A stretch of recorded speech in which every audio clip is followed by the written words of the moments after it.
Yo, what's up, gamers? Welcome to the stream. Thank you so much for tuning in.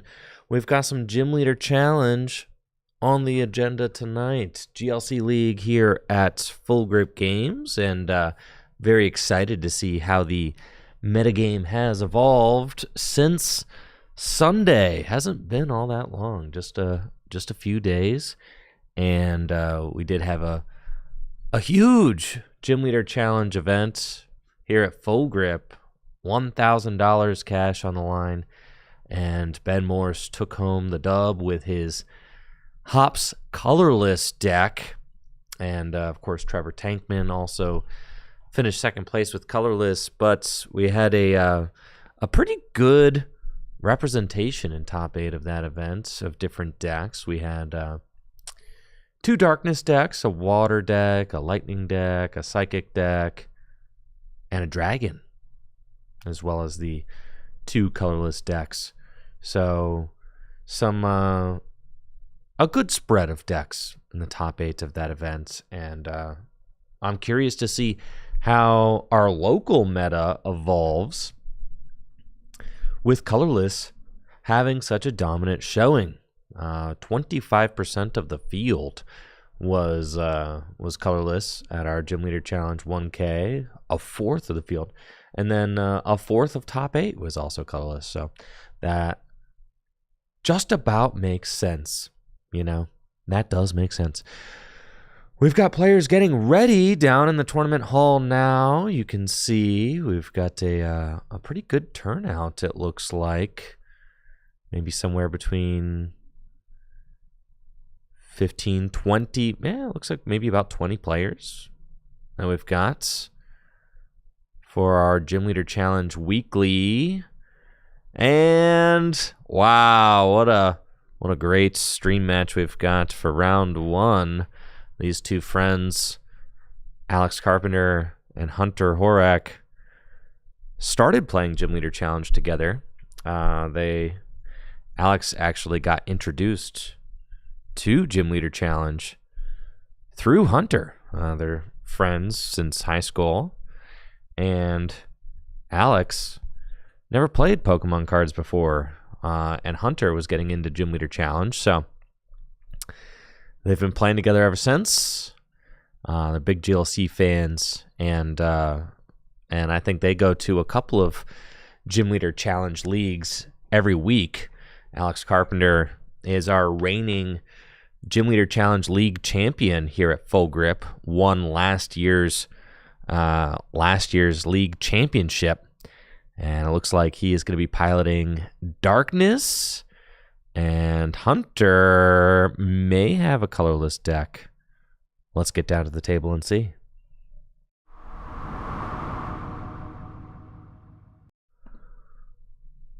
That's right, folks. I'm going for the full stream setup today. For League Night, how could it be so daring to commentate and also operate the stream overlay all by himself? I know. It's going to be a lot, but I think I can do it. We can do it, folks. Maybe. We'll see. We'll see how long this lasts. I did get a flash of Galarian Weezing in Alex's dark deck, so I did see a nice shiny Galarian Weezing. I think Galarian Weezing could be a key to victory against this colorless deck, as Galarian Weezing has the neutralizing gas ability, which can turn off all of Hunter's Pokemon's abilities, so long as it's in the active spot, could shut down that draw engine completely. So I have to look out for that. I do think that Alex started coughing. So very strong start. I think I see a Marnie in that hand too. Turn 1, Marnie, Ascension into Galarian Weezing. Doesn't get much stronger than that.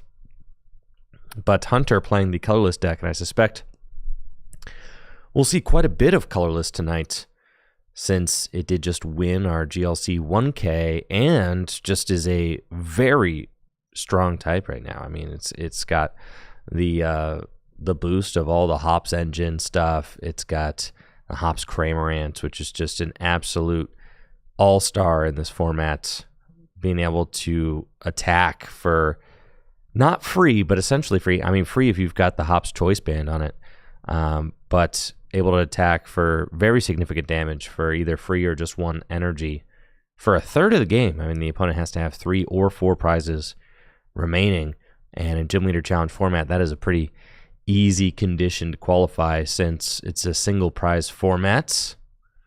All right, so this match is underway. Let's see who is going first. Looks like Alex is going first. Did open that Coughing. Going first with Coughing in the active is actually really stressful, because if Hunter has a Stadium and has Fan Rotom, he may just be able to end the game before it even has an opportunity to start.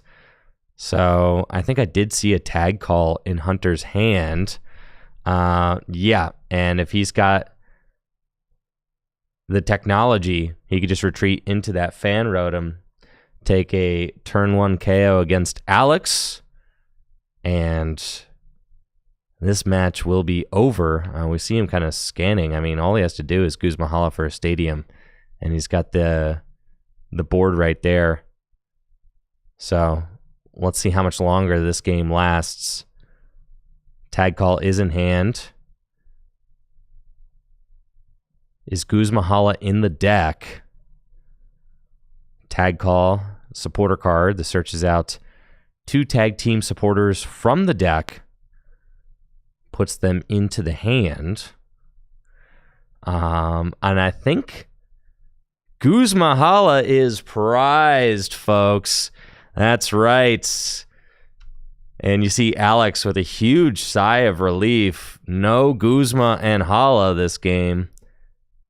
But actually just has the knockout anyway. There's the Artisan and the U-turn board and then the energy. And isn't that just game over? Why is Hunter trolling? Oh, no, because he can't get the U-turn board yet. Okay, he thumbed the U-turn board to the top of the deck. That's not in his hand. So he needs a way to pivot this Squovit out of the active spot. So if off of the Cynthia and Caitlyn, he's able to find a switch or the U-turn board, then he can pivot into this Fan Rotom and Assault Landing turn 1. I mean, he's got like a pretty decent amount of dig because he's got the Squovit and the Oranguru as well. So he can use Nest Dash, put his hand to the bottom of the deck, and draw. Let's see. Stadium down. He needs to find a way to move this Squovit. Getting rid of the energy. That's a bold move, folks. Let's see how it works out for him. Town map, and we should see that Guzma and the Escape Rope are in the prizes, as we can see right there. Fire Energy of the discard pile actually makes a lot of sense, since we see that he does have special energy in hand. Going to use the Capture Energy to go search out yet another basic, and then Hunter is going to have 3 cards to find a switch out, basically looking for that U-turn board to pivot the Squovit out of the active spot. If Alex gets to live a single turn, he's actually in a very favorable spot. Because imagine you go Galarian Weezing. I mean, Hunter has a 3-card hand. And then Instruct for 2. Hunter could get punished really big if he doesn't find this U-turn board here. And doesn't find it. And Alex is super excited about that. You can see. All right. And here we are. Time to play ball. Alex lives through the turn to die another day. And we've got a game on our hands. Artisan in play means that Alex will get to go search out a basic Pokemon, so he's not going to get benched. And like I said, this could go very poorly for Hunter, because Hunter has a very small hand right now. Alex has I think Alex has an Evo Soda in hand, and with the Hiding Darkness energy on the Coughing, that means that Coughing will have free retreat. So just a really solid opening from Alex is pretty much exactly what you want. And let's see what supporter he's got in hand. He's got a Darkness energy to Sneasel. Weavile, obviously very powerful against the colorless deck as well. It's got the Evil Admonition attack, which does 50 damage times the amount of abilities your opponent has in play. So very strong against the colorless deck, which likes to fill its board with tons of abilities. I mean, Fan Rotom's got an ability. Squovit's got an ability. Bidoof's got an ability. Beaverell has an ability when it evolves. The Chinchino will have an ability. So, like, literally, if Hunter were to evolve up Chinchino, even without evolving up Chinchino, Weavile right now is doing 250 damage. Like, just off of this board alone, the Weavile is doing a ton. But Parallel City gonna do some damage to this board. And then Marnie, I mean, just a really strong turn from Alex. Parallel City, Marnie, Hunter only going to get 4 cards to Alex's 5. Hunter also has no abilities, and his escape rope is prized. Alex with the Zorua drop. He's got Versus Seeker, Cynthia Caitlin, Erica's Hospitality in hand, and I think it's time to just start poisoning my dude Galarian Weezing. Severe poison. I'm going to put 4 damage counters on that poison Pokemon between turns. Hunter's got a Quick Ball and can discard a Hisuian Heavy Ball. Going to go search out a basic Pokemon to put straight onto the bench. But he actually can't, never mind, I take it back. It does not go straight to the bench. It goes to the hand, and he is not going to be able to put it to the bench unless he's got a counter stadium, because there's Parallel in play, folks. Parallel City might be the strongest stadium in all of Gym Leader Challenge. Incredibly disruptive, incredibly powerful. Just thinning the deck with Quick Ball before this Pokegear. Pokegear does find Arven and Guzma. So Guzma could move this Galarian Weezing out of the active spot, could allow Hunter to target down maybe Sneasel, take a knockout with Fan Rotom, then maybe take Escape Rope, since then that will allow you to push the Galarian Weezing out of the active again. But we have the benefit of knowing that Alex actually has Versus Seeker in hand already. So even if Hunter does use Guzma to take out Sneasel, which I think would be a good bet right now, I would expect Hunter to do that. Guzma, take out Sneasel, take maybe Escape Rope off the prizes, and then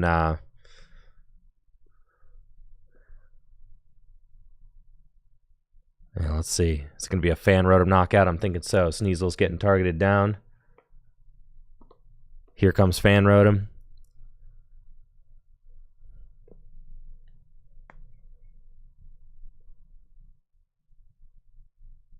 And that's going to be an assault landing for knockout. Hunter taking the first prize of this game. And now the ball is back in Alex's court. Alex with a top deck, a Weavile. That hurts. Alex, top deck Weavile. Going to play Erica's Hospitality. Actually, a really cool supporter that he's been playing. Just a great card. You get to draw a card for each of your opponent's Pokemon in play. I think it's in play, not... It counts the active, right? Pretty sure it's not just bench. I think it's in play. But you can't have more than 4 cards in your hand. Solid draw card. And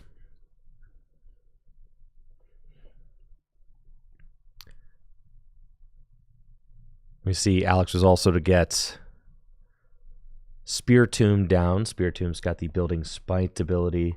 Going to start racking up damage counters on itself. And then Spiritomb's Anguish Cry attack does 10 damage plus 30 more damage for each damage counter on it. So getting that Pokemon down early is great for Alex, as he'll be able to build some spite over the course of the next few turns, and then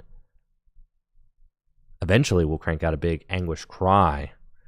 Can do up to 160 base damage before buffs. I mean, in the Darkness decks usually play Muscle Band and Dark Claw to allow you to reach even bigger numbers. So could do 180 damage.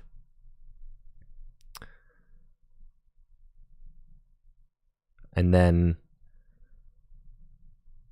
Alex can put a Darkness Energy down, and he can choose to either knock out this Fan Rotom with his own Hoopa there, or he can wait a little bit and continue to Severe Poison. I like just using Severe Poison here more.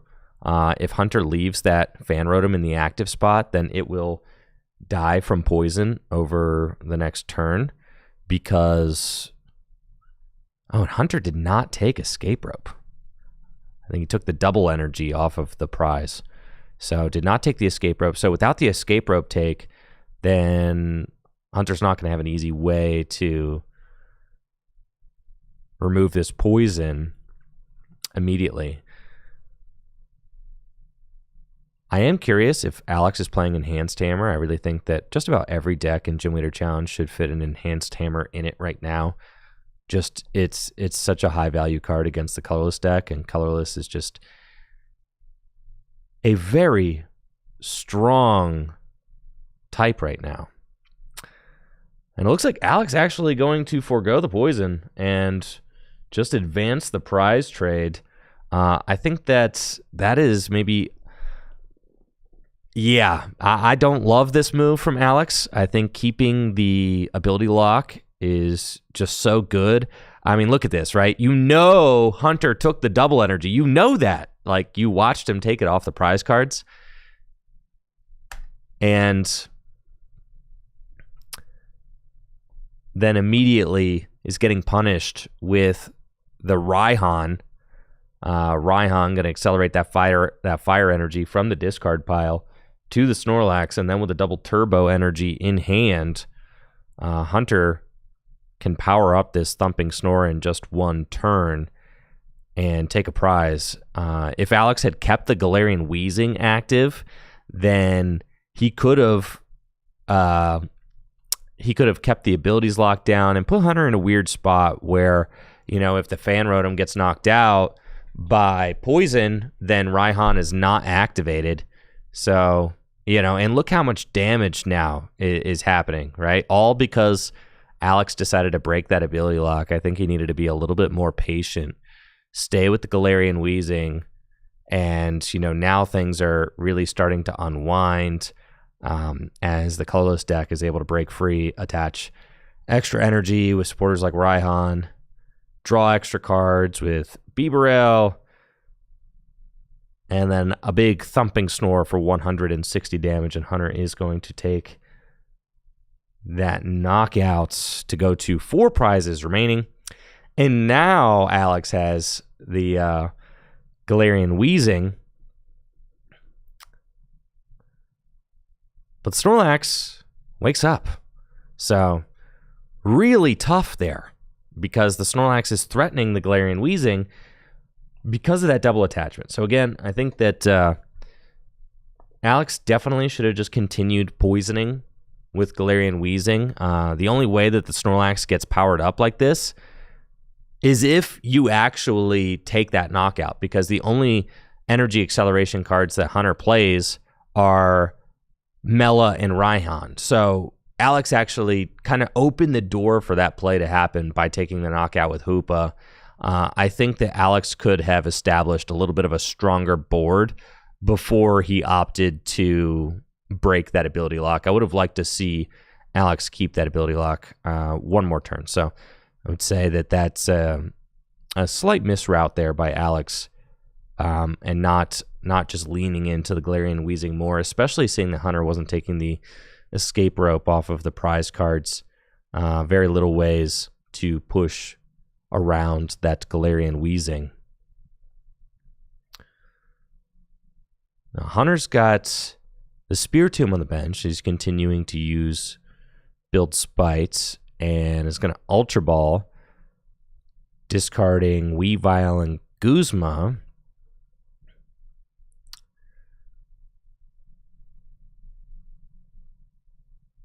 And he's got Zoroark. Okay, so if Alex is kind of saying, I want to out-trade the colorless deck, I really don't think that that's the best way to go about it, because colorless is just so good at trading, especially when you don't have the ability lock up, right? Like, colorless can just, like, next turn, Hunter can go into Fan Rotom and attack for just 1 energy. So this Zoroark from Black and White is very cool, though. It's got the foul play attack, and I think is like the oldest card that still sees play as an attacker in Gym Leader Challenge formats. It's quite old. Sorry, Zoroark, you're old though. You know, this card's like 15 years old, released in 2010. Just absolutely ridiculous. Let me see if I can pull up the scan. Oh yeah, here we go.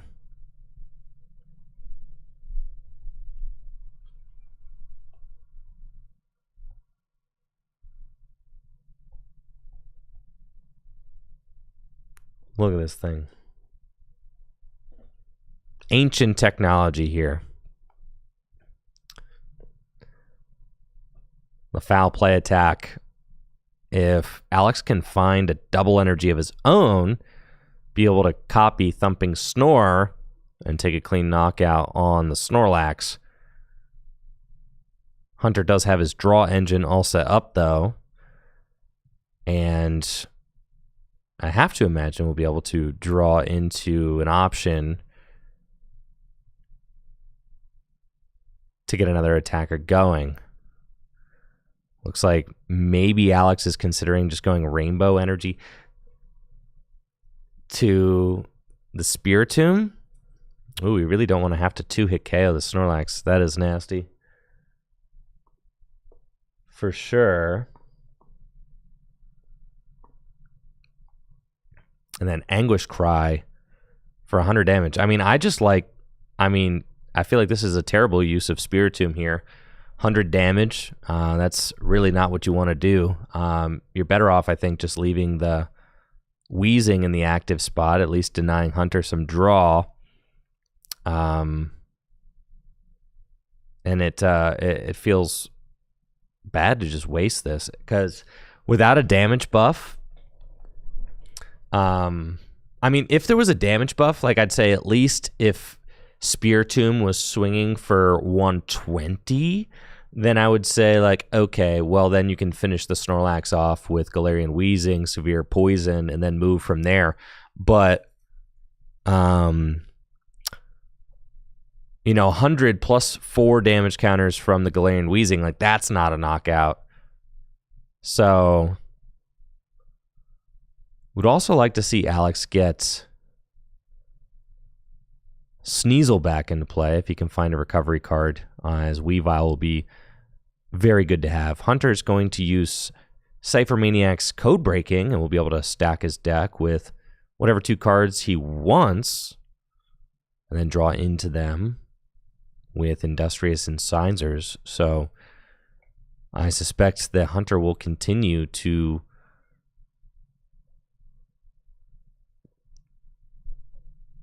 get energy into play. That's like the major thing he wants to do right now, is continue finding energy to put onto his next attackers. You want to get an energy onto this Hop Snorlax on the bench, that's for sure. And then Hop Snorlax just creates such a nasty 1-2 punch with the Snorlax from Lost Origin.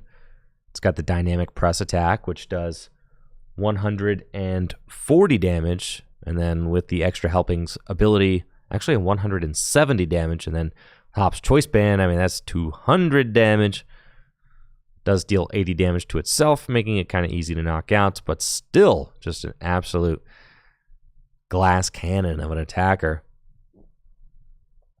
Hunter stacking the Field Blower off of the Cypher Maniac, playing it, and then we'll draw 5 cards.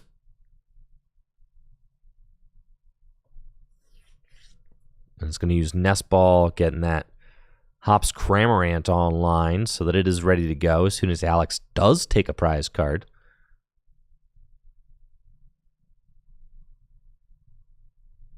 I think really this entire game kind of started unraveling as soon as Alex broke that ability lock, and you can just see, you know, you give colorless an inch and they're going to take a mile, so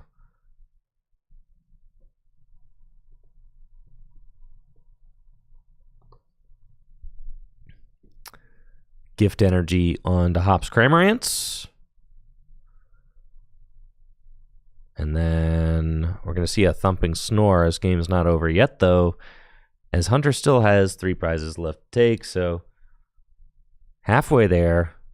Alex 2 prizes behind now, but what can he do to get himself back in this game? Obviously, the big catch-up card. I know he's looking at that twin energy. But I would say you really don't want to get yourself in a position where you're trying to just out-trade colorless, because colorless is a very good spot to out-trade you, especially with the addition of that Hops Cramorants. Just such an efficient attacker that could just do a ton of damage.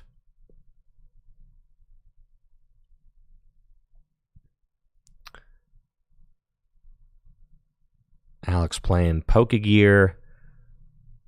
And can grab a supporter off the top 7 cards of his deck.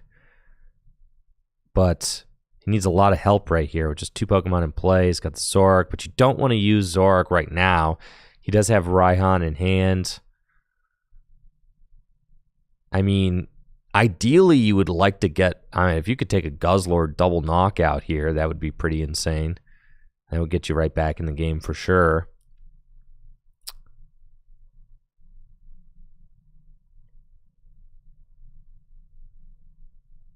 We see Alex really weighing this decision carefully. I think I like Clara here, and you just Clara for Sneasel and the Darkness Energies and Hoopa, and then use Hoopa to knock out this Snorlax. I still think Alex needs to be looking for a way to take a knockout with this Galarian Weezing. That's really like how you win. So he needs to be looking like where can 4 damage counters on poison like really make a difference?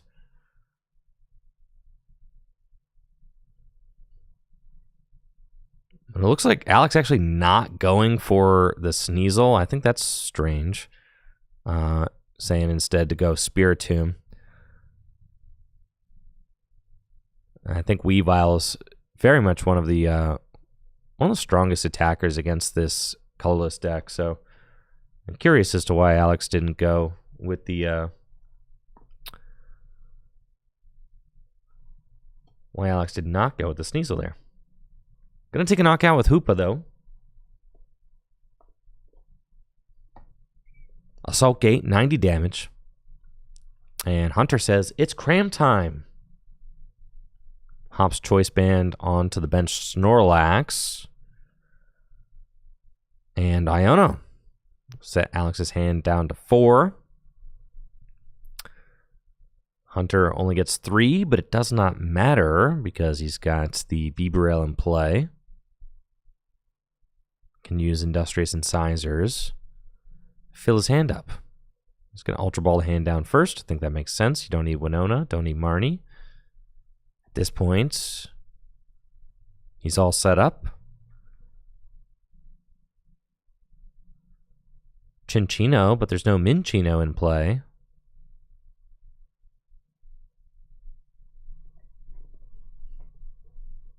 And then he'll get to fill his hand up.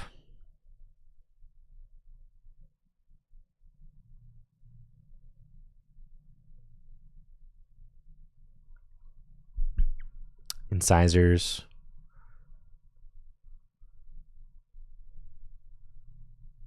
And there is a double colorless energy for Snorlax, Parallel City, and then Hops Cramorant, Fickle Spitting for the knockouts. And Hunter going to go to just 2 prizes remaining. Looking like Alex is in a compromising situation now. 2 prize deficits. What can he do to get himself back in this game? I mean, a card like Enhanced Hammer would be incredibly important right now. Like, you really gotta make the colorless deck pay for having those special energy on board like that.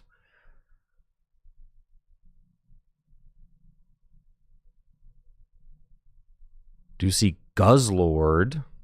It's quite good. Problem is that Alex is still at 4 prizes remaining. So even if he takes a knockout here, Hops Cramorant's still an option to come back. Snorlax just 1 energy away from attacking. Oh, double colorless onto the Zoroark. I mean, maybe we're going to see a Gus knock out the bench Snorlax. You can't knock out the Cramorant, right? Am I tripping here? You definitely can't, right? Let me read this interaction. Choose one of the defending Pokemon's attacks and use it as this attack. Yeah, this is not how this works, Alex. Because then Fickle Spitting says, if your opponent doesn't have exactly 3 or 4 prize cards remaining, this attack does nothing. So yeah, Alex, you're about to do nothing, my dude. How do you think this works, Alex?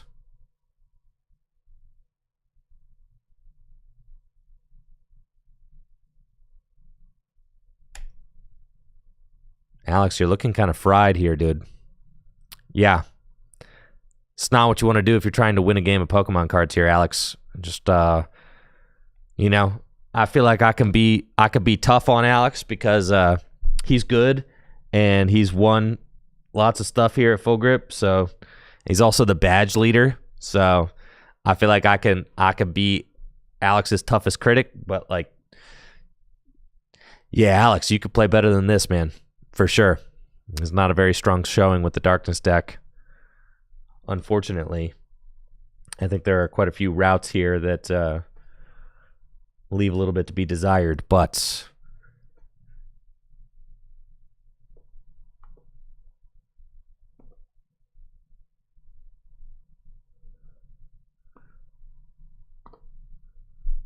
Hunter going to be able to take this game, and that's it. Colorless taking the win in round 1. Looked like Hunter was playing mostly Ben Morse's list from this past weekend. And you could see the frustration on Alex's face. Though I do think, really, that entire matchup is different if Alex is just patient and stays with the Galarian Weezing active. You really have to take advantage of that ability lock into such an ability-heavy deck like Colorless. So hopefully he's able to take that as a learning moment and take a little bit away from that, because especially when you have a board state like that where Colorless has such a underdeveloped board, and you have an opportunity to just kind of like keep Galarian Weezing in the active and just poison while you set up your board more. Yeah, it's just a really, really big missed opportunity there for Alex, unfortunately. But GG's, Hunter going to advance to 1-0 here at Full Grip Games GLC League Nights. That's round 1, folks. Colorless still at it. Alex sputtering a little bit with the Darkness deck, but did not lose immediately, so that's nice. You know, could have gotten donked, and he did not get donked. It's always nice.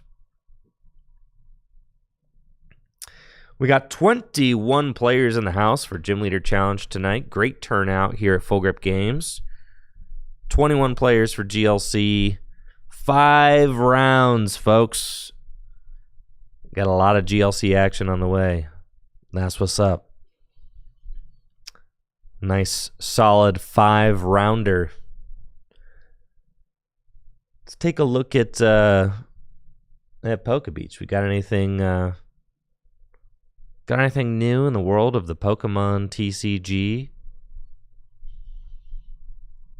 over on the beach? Let's take a look. I did hear that there is a new Huntail Gorbis from the Glory of Team Rocket sets. Oh, look at that Clamperl. That's cool. I saw these guys this morning. Huntail has the ability, whenever one of your water Pokemon is knocked out by damage from an attack from your opponent's Pokemon, you may put all basic water energy attached to that Pokemon into your hand instead of the discard pile.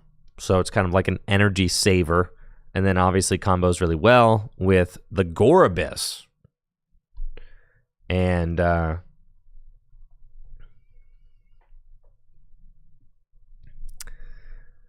Gorbis has got the Crescendo Wave attack for 1 water energy. Does 30 damage for each water energy attached to this Pokemon. And before doing damage, you may attach any number of basic water energy from your hand to this Pokemon. That's kind of like a cool...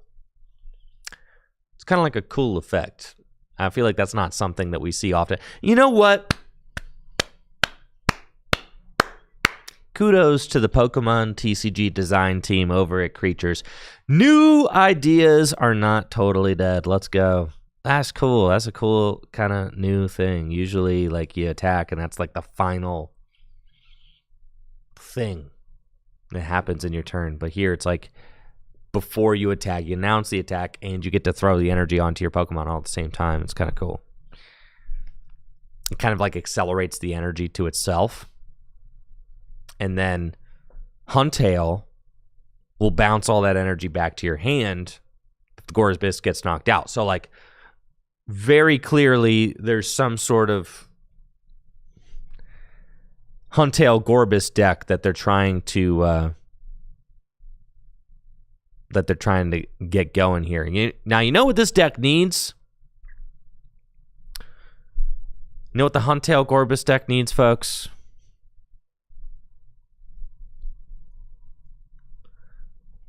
Needs Ditto Prism Star. Man.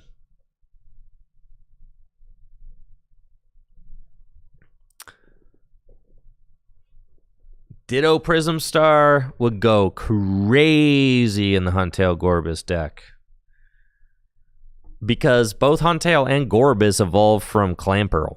So, if you prize 1 or 2, you're having like a really bad time. Keep in mind, in standard format, there's no Hisuian Heavy Ball anymore. So, giving yourself some amount of flexibility on the basics would be dope. Now, for Gym Leader Challenge format, obviously, Huntail and Gorbis feel like cards that they're kind of like designed to be played together. In Gym Leader Challenge format, since it's a singleton format, you're going to have a tough time putting them both into play. Not impossible, folks. It is not impossible.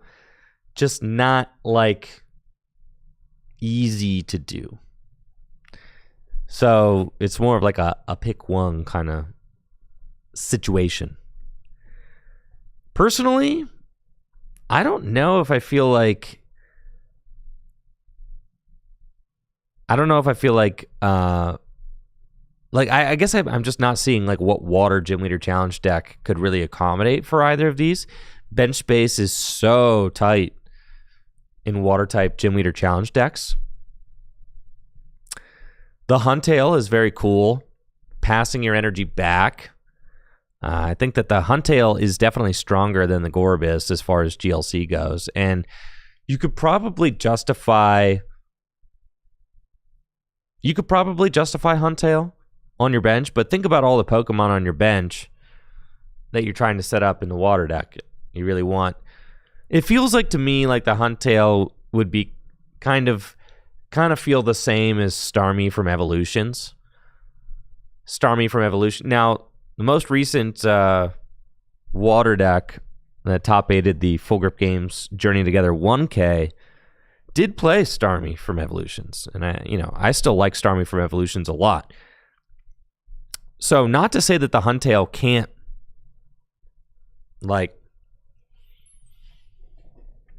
see play, because it certainly could. Just like Starmie sees play sometimes. I'd say I'm kind of back and forth on Starmie right now. Like, sometimes I don't play it and I wish it was there. Sometimes I do play it and I'm like, I barely have bench space for this. So, but then there's sometimes where I've played Starmie and I'm like, oh yeah, that card just like won me the tournament. So, Starmie, the ability to recur those energies turn after turn is obviously very good. In a similar way, like Huntail, I feel like is kind of less useful than Starmie. If you figure, on average, Starmie is getting you 2 energy back from the discard pile every turn. And Starmie can get 2 energy back from the discard pile every turn.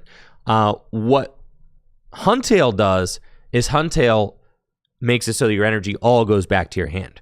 So Huntail has the ability to get 4 energy from like a Wailord all back to your hand. 4 is obviously more than 2, obviously. But the utility of Starmie is greater because you can use Space Beacon to thin dead cards out of your deck throughout the game and to thin your hand down so that you can draw more cards with Octillery. So I do think that Starmie kind of just like fits in the water deck a little bit better than Gorbis does. And I feel like Starmie fits in the water deck more than Huntail does. I feel like Starmie is a stronger card than Huntail overall. The card is uglier? Dude, this Starmie artwork is beautiful. What are you talking about? This is the goated original Starmie artwork. You are tripping.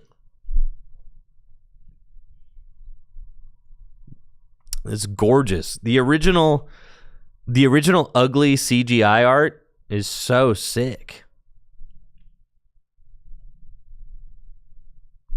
I think it looks so good. Yeah, like look at that. That thing, man. So cool.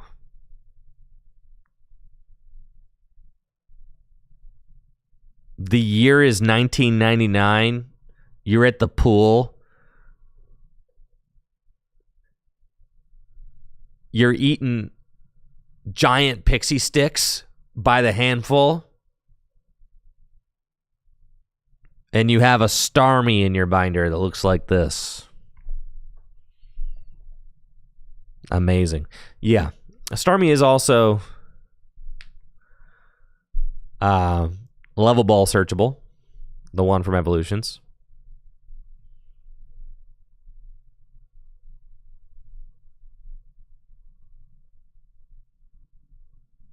Which makes it just even better in Gym Leader Challenge formats. 90 hit point Pokemon. Very good. So Huntail and Gorbis, cool. I'm excited to see if it is like some sort of playable rogue deck in standard format. I don't even know if you can call it a rogue deck, just single prize deck. You just have to find a way to continuously draw into your water energy so that you can slam them down onto your Gorbis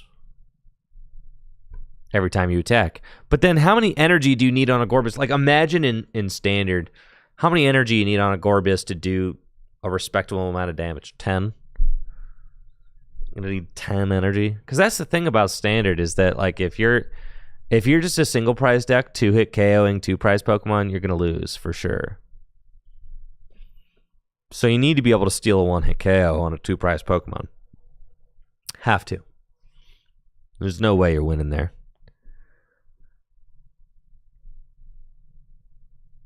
Also got Regirock EX.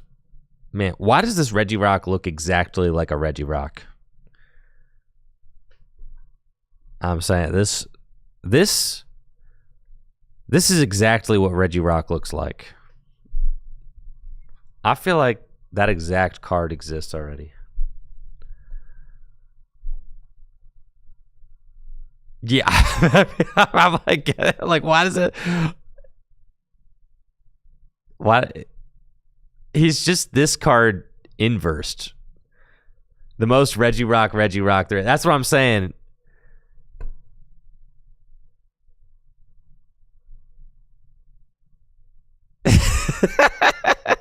like.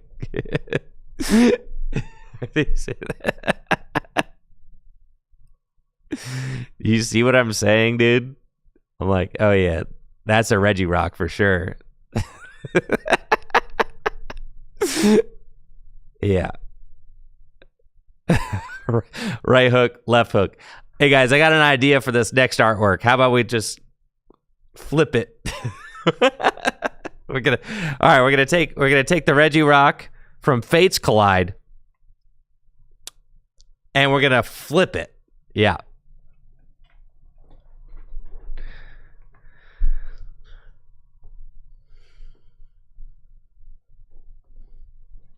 That's sick.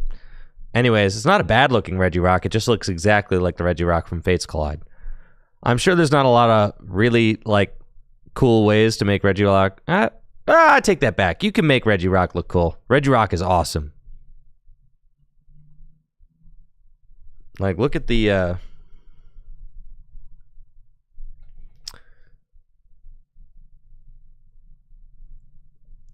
Regirock, probably the coolest Reggie there is.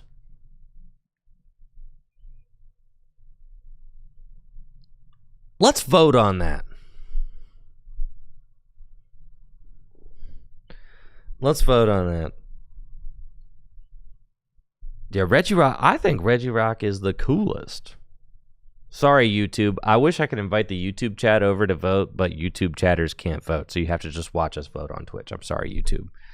I'll put you guys over here on the screen, but you guys can't vote, so like, it's like you're in Washington, D.C. No representation. All right, here we go. Or like Puerto Rico or something. The best Reggie. Rock. Steel. Ice. Alecki. Drago. Gigas isn't an option. Sorry, guys. I don't have enough room.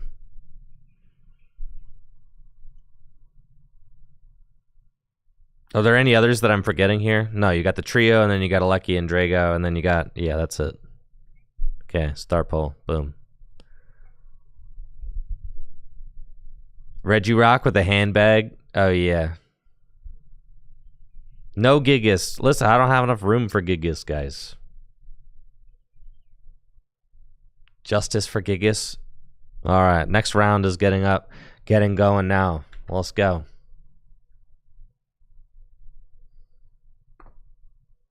Next round's up. 21 players in the house for Gym Leader Challenge League tonight. 21 players, 5 rounds. Great turnout. We've got Dylan versus Fran. Let's go. Let's go. Let's go. Can you do a prediction and a poll at the same time?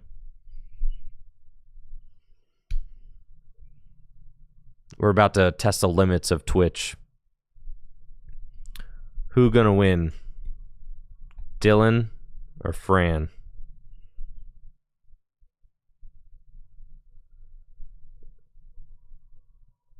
All right, let your voice be heard, Twitch chatters. Who's got this fat dub?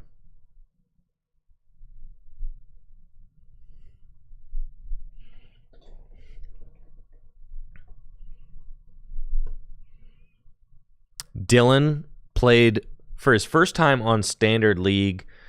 Dylan played on stream for his first time during Standard League yesterday.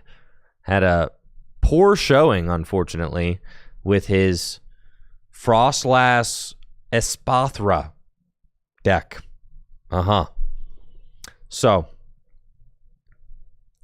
we'll see if he can maybe improve on yesterday's performance today. Fran in the hunt for another badge to add to her already decorated badge card so far this year at GLC League.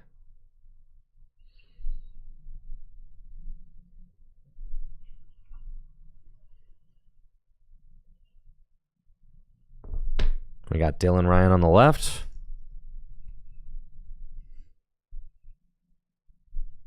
And Fran Steigar on the right. 40-minute round. Round 2. Both players are 1-0. Sorry, chatters. I can't talk and type at the same time. So, like, I'm going to narrate to you guys as I'm doing the overlay. That's just how it's got to be done. Here we go, down to the table. And our match is underway. It looks like Dylan is playing Grass against Fran, who is playing Psychic. Very cool. And we see Dylan has that cute little Turtwig in the active spots.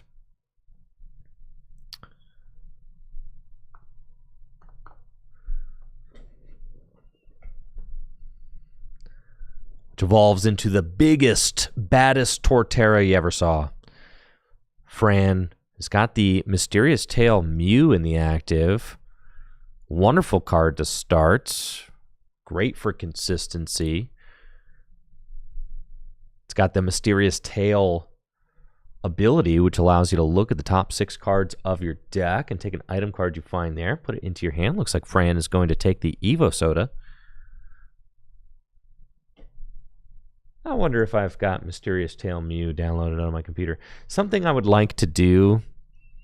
Now that I'm like producing these events, I have a huge collection of card scans on my computer so that I can like create content with them. But I would like to really kind of make a concerted effort to get all the relevant Gym Leader Challenge card scans kind of downloaded, organized, and set up. But honestly, that was pretty quick, right? Like, I'm pretty quick with it.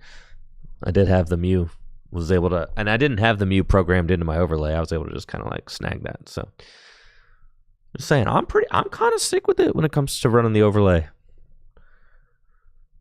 All right, looks like Dylan is playing Grass, but what kind of grass? I see Bramblegast in the deck. I see Rillaboom in there. Now this Turtwig, I think, has the Synthesis. Is this Synthesis Turtwig?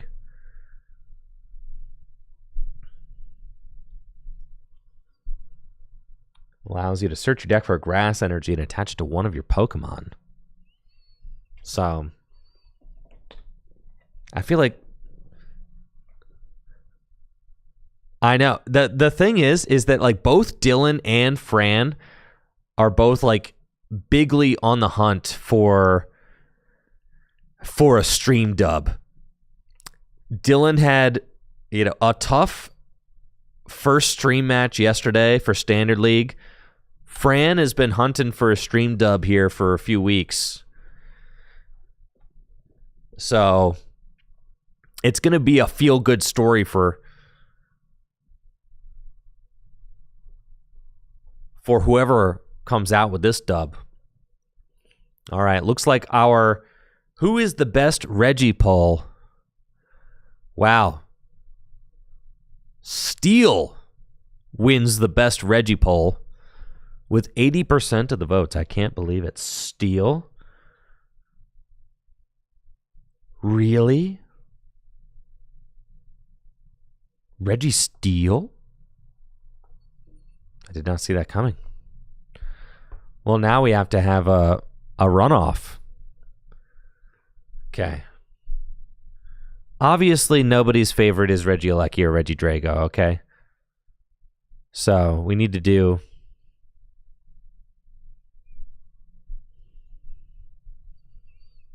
a runoff vote. Okay.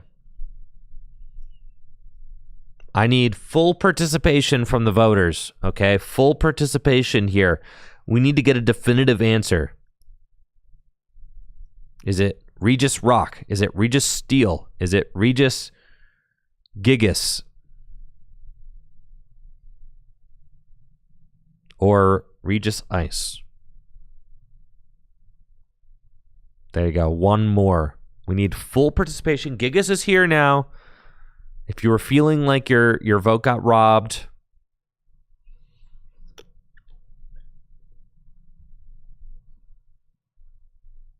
all right, Fran has got Refinement Curly in play, Natu on the bench.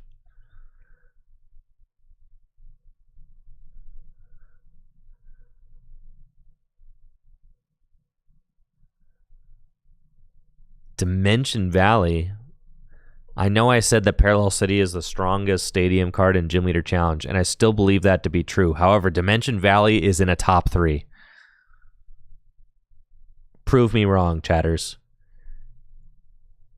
Dimension Valley is probably the second strongest stadium in GLC format. And that Mew is attacking. What?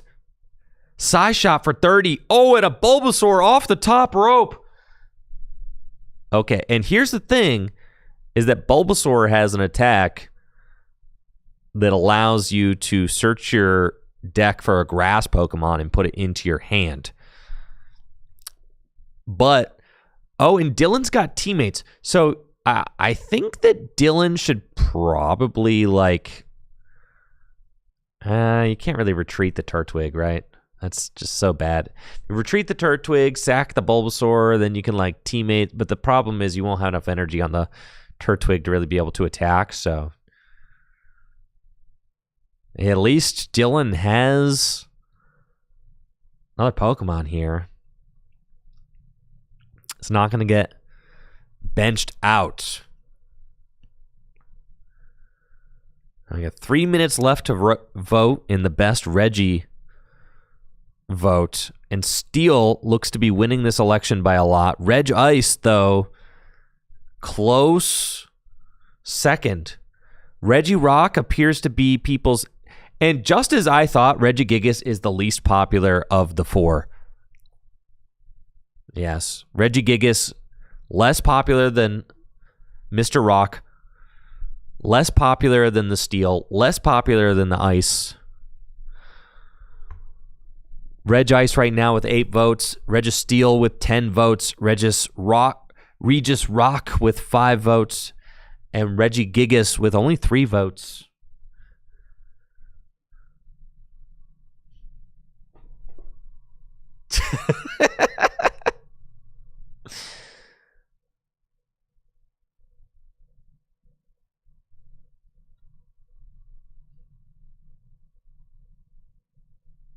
It's always kind of insulting when you're dead drawing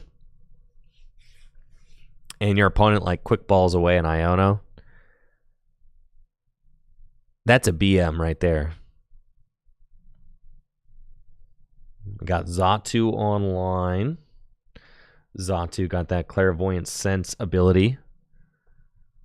And Kirlia. With both Xatu and Kirlia, Fran has got a lot of draw power set up.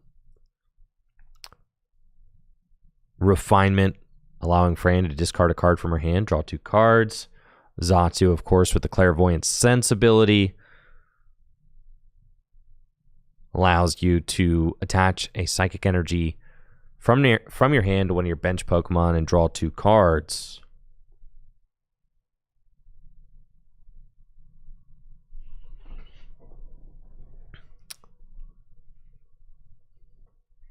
And here comes Galarian Articuno. The Cruel Charge ability allows you to attach up to 2 psychic energy from your hand to the Galarian Articuno. When you play it from your hand to the bench, looks like Fran maybe just had 1, but now we've got Crispin as the supportive return.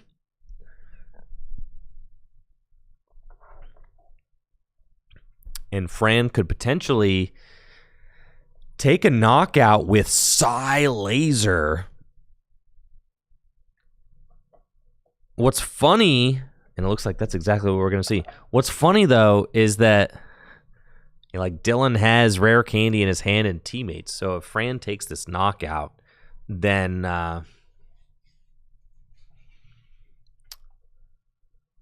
Dylan will be able to play Teammates and search his deck for 2 cards. But really, are there 2 cards that can save Dylan right now? I mean, it's a start.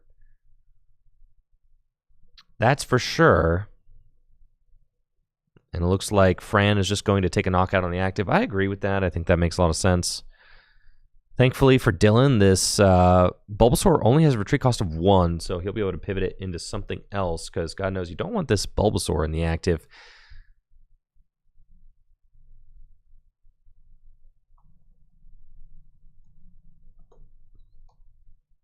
Dylan's got Teammates, and he's going to search out 2 cards. So what do? Do you just go get... I feel like it's a Badoo situation. Like a Badoo and a like not a Badoo and like an Iono or something. What's the retreat cost on this Galarian Articuno? 2? Oh yeah, it's fat. Item lock this thing. Item lock this thing. Yeah, it's got to be like Buddy Poffin and like an Iono. Buddy Poffin can get Badoo. It's got to be Buddy, because you need to get the fattest bench as fast as possible. So it's got to be Buddy Poffin, right? It's got to be like Buddy Poffin and a supporter for next turn.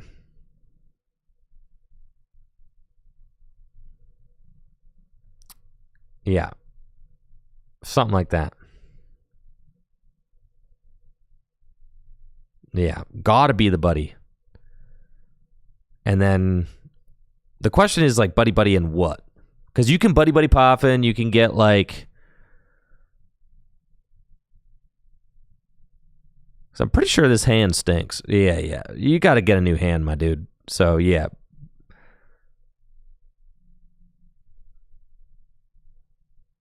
I mean, I understand wanting to go really wide, so I do like that Dylan is like...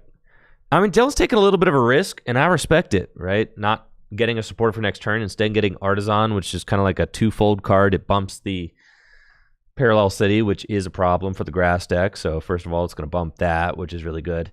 But then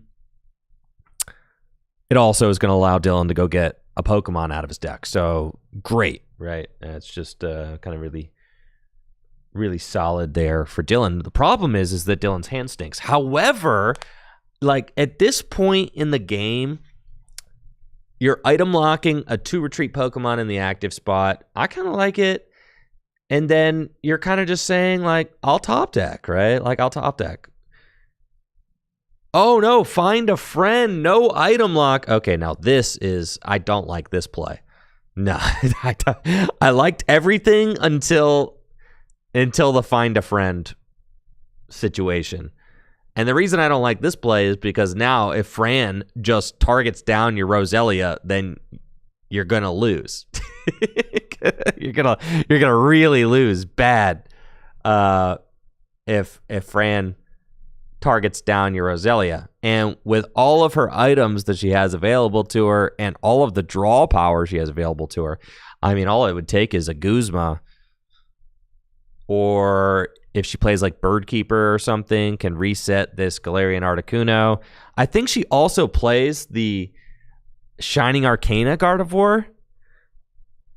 So she could actually accelerate energy to the active spot,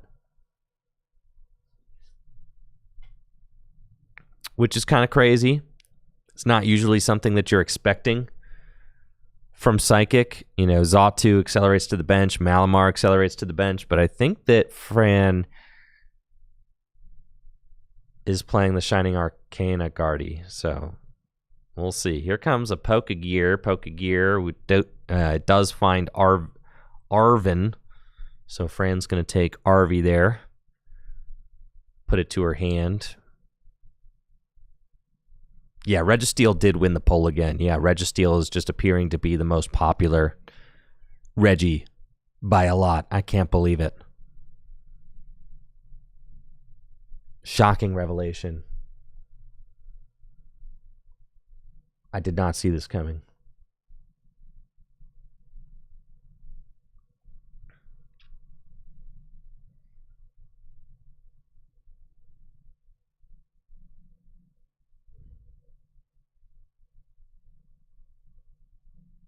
Xatu, Clairvoyant Sense. Can accelerate an energy into play. Draw 2.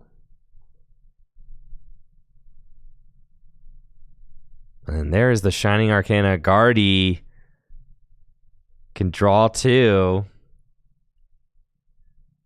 And then if Fran finds a Psychic Energy off the top of the deck, she can accelerate that.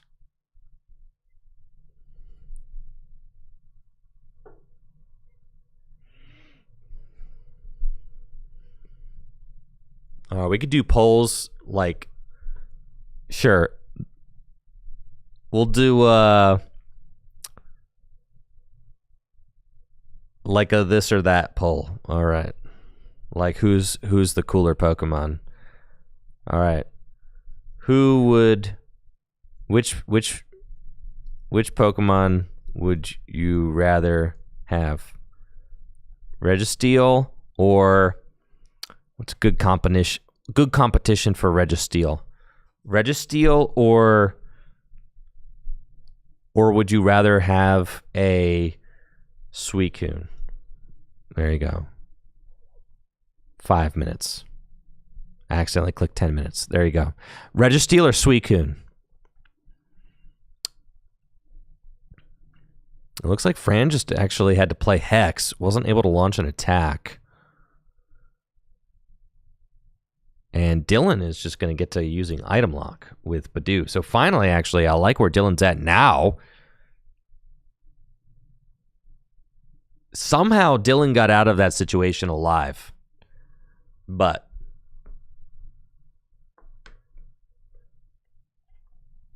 Dylan is like not out of this game. Dylan's very much in this game right now.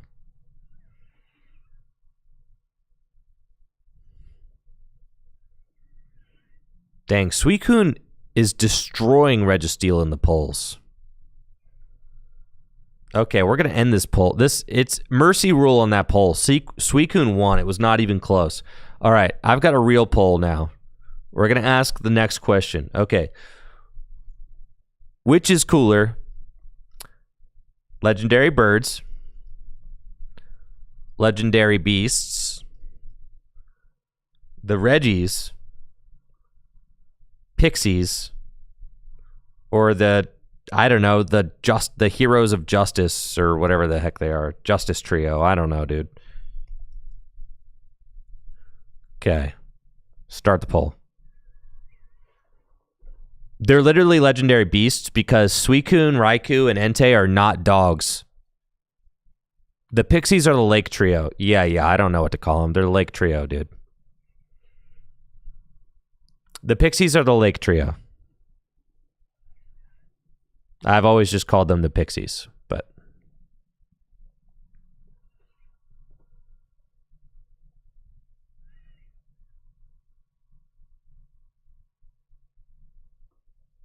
The Swords of Justice, that's what they are. The Swords of Justice. Keldeo gets included in the Swords of Justice.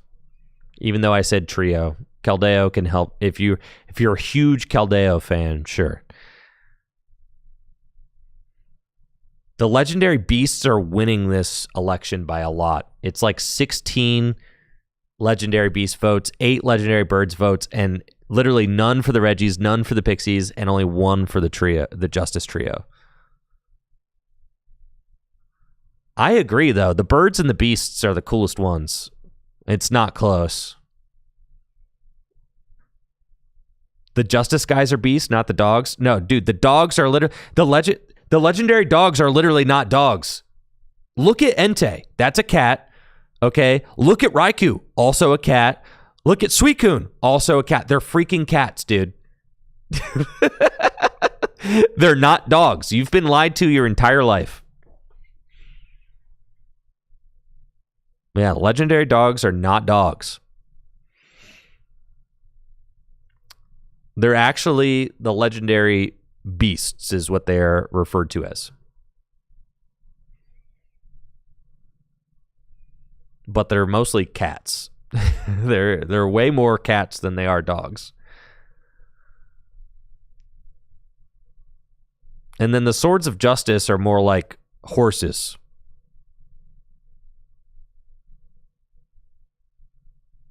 Entei is a lion, not a dog. It's got a mane.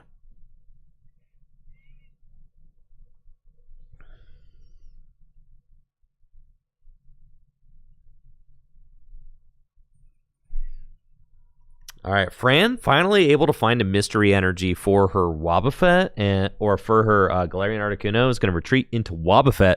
Wobbuffet's got the Bide Barricade ability.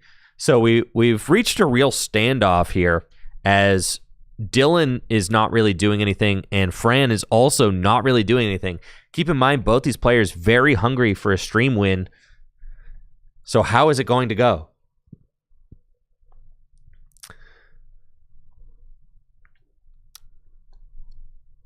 All right, Guzma going to bring up the Gardevoir. Dylan going to send up the Thwackey. And then Roserade. Are we going to see the Rillaboom attack? Dude, this is so sick. All right, Roserade, Laparfum. One of the strongest abilities that grass has. Laparfum, I'm going to search out the Turffield Stadium. And then Turffield Stadium, going to go get Rillaboom. And then Rillaboom can use the Voltage Beat ability. Search for 2 grass energy and attach them to Rillaboom. Yo, what's up, Maddie on YouTube? Yeah, unfortunately, the thing about selling Gym Leader Challenge decks as pre-constructed decks is that it is not actually a good business practice for any card store to do such a thing, because imagine you have a complete Gym Leader Challenge deck available as a pre-con, but then what if a customer comes into your store and just wants to buy one of the cards, but that card is not in your inventory because you have it in your pre-con, right? So and then also, if you're buying a deck completed as a pre-con for Gym Leader Challenge, as a customer, you would expect that since you're buying a whole deck all at once, that you would expect that maybe that the cards would be discounted because you're buying a whole deck all at once. Whereas actually, it takes the card store a lot more time to put that whole deck together. So it actually costs the card store more money to put the pre-con together. So unfortunately, most card stores are just not going to be offering pre-constructed Gym Leader Challenge decks available for purchase all at once. And the best way to put a Gym Leader Challenge deck together is to order the individual cards that you need online.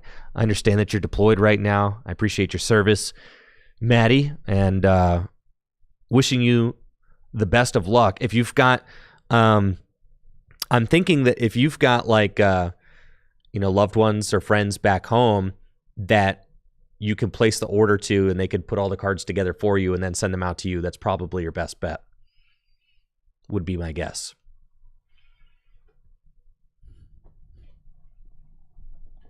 But yeah, there's the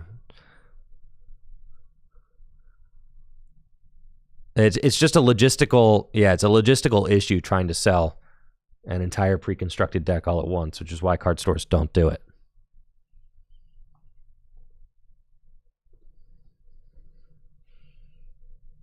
But I hope that you are able to get a Gym Leader Challenge deck together, as it sounds like it would be a very fun thing to do.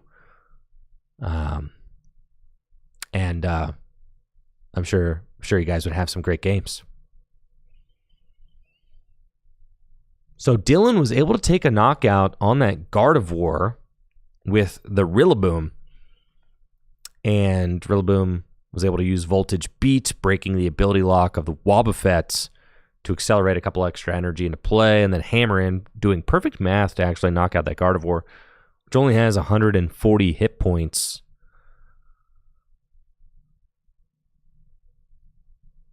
And now Fran is juicing up that Galarian Articuno, getting that back going.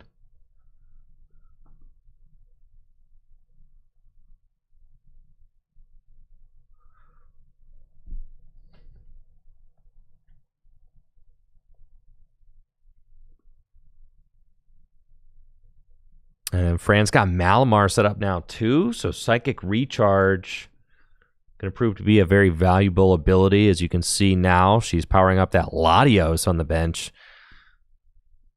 Latios can do 180 damage. Is it Luster Purge, the name of the attack?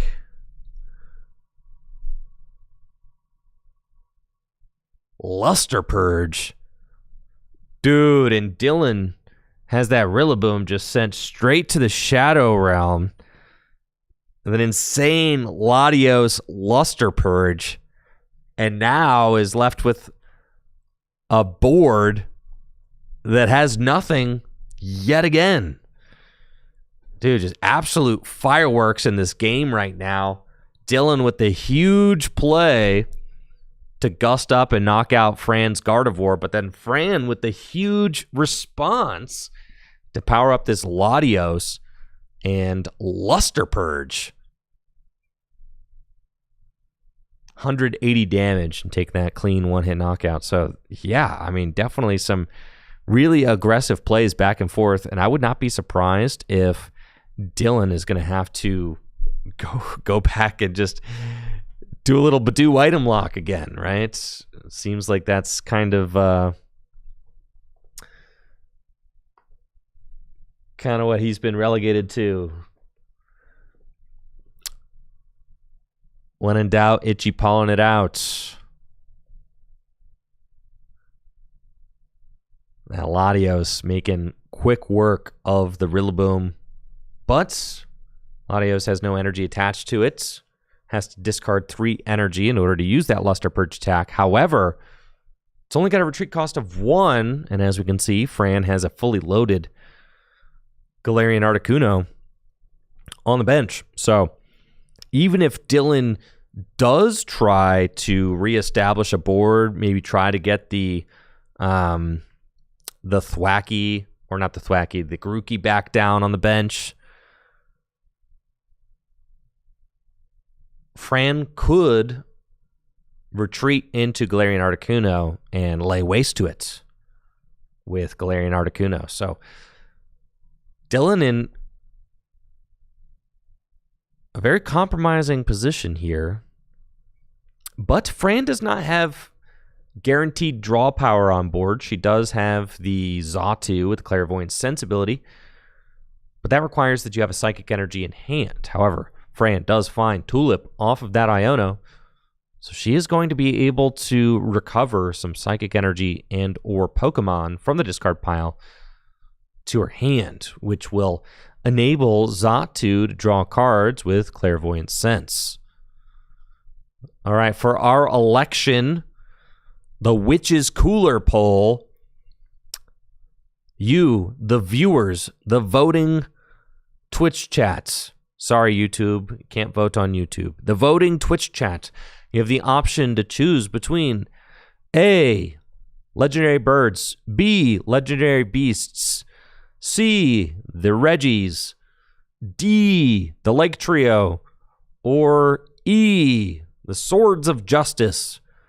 And overwhelmingly, you selected the Legendary Beasts from the Johto region with 57% of the votes. Beasts won this election by a lot.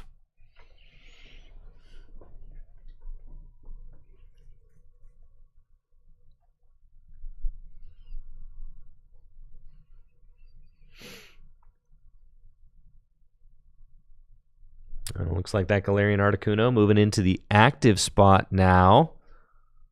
As Fran is able to use Malamar to continue charging energy into play. Loading that Latios back up. And Galarian Articuno will have to discard all Psychic Energy from itself, but there is a Darkness Energy on the Galarian Articuno. So I think that the Galarian Articuno really does well in this Crispin Monkey Dory Psychic deck that we've been seeing lately. And the reason why it fits so well is because Galarian Articuno requires that you discard all Psychic Energy, but with the Recycle Energy and with the Darkness Energy in the deck, You can make it so you only have to discard 2 Psychic Energy, which is easier to stomach.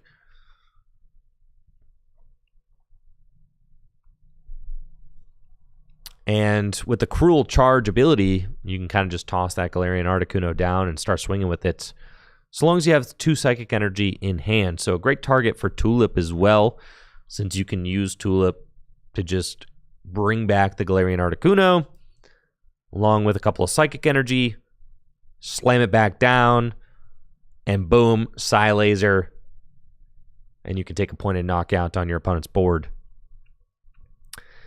Dylan's got Grotle, Full Throttle Grotle over on his bench, and is going to be able to use that Sun-Drenched Shell ability to start searching out other grass Pokemon. We do see a Turtwig, not a Turtwig, a Grookey make its way back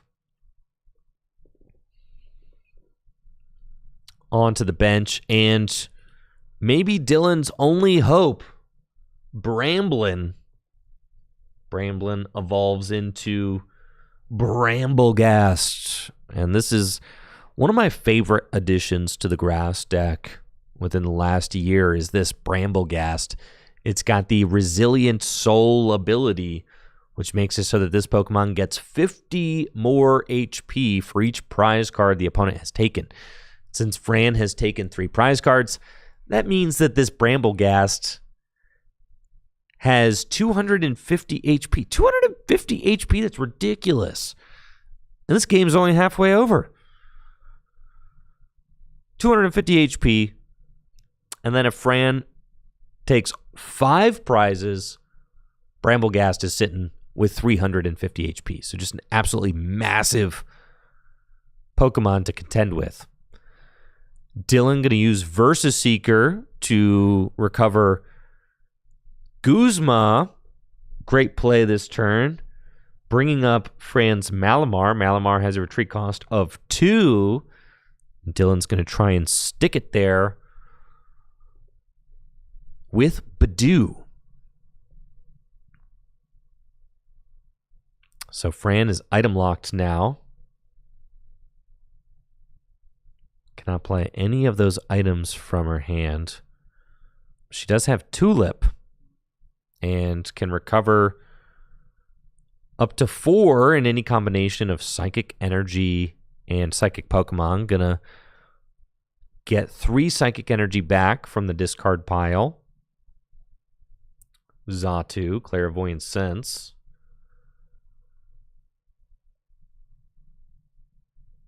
We'll net her 2 cards.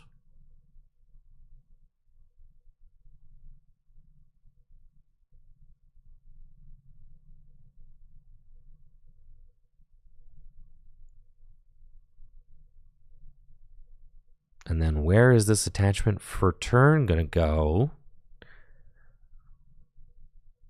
Just going to toss that on to Latios. Malamar's still stuck in the active.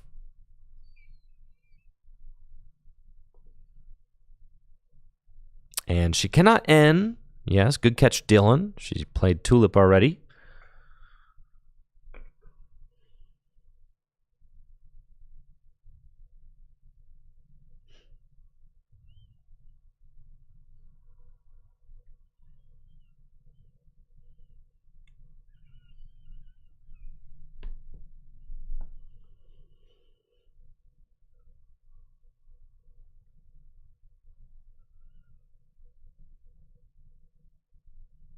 And it looks like Alex Carpenter had a tough day here at GLC League.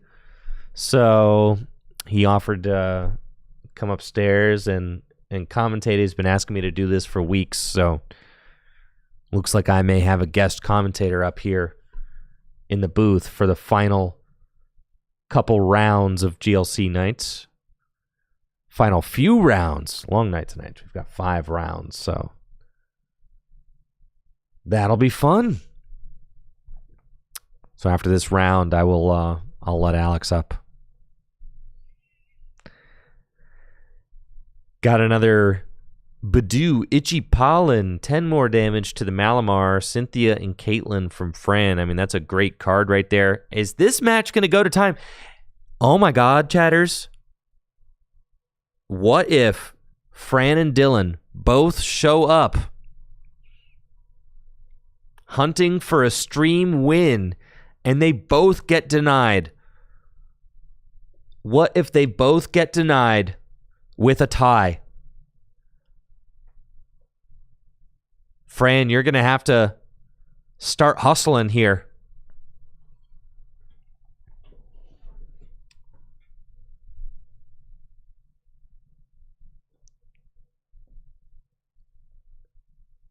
Psychic energy to the Malamar. By the time this game goes to time, Fran needs to be at 2 prizes remaining.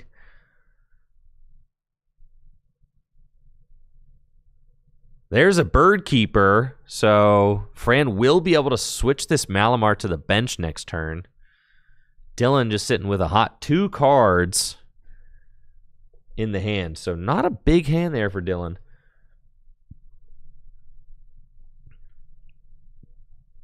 But he is able to just pretty much set up this entire board behind the Badoo right now. Sticking the Malamar has bought him as much time as he could possibly want. However, he is very stuck at 5 prizes.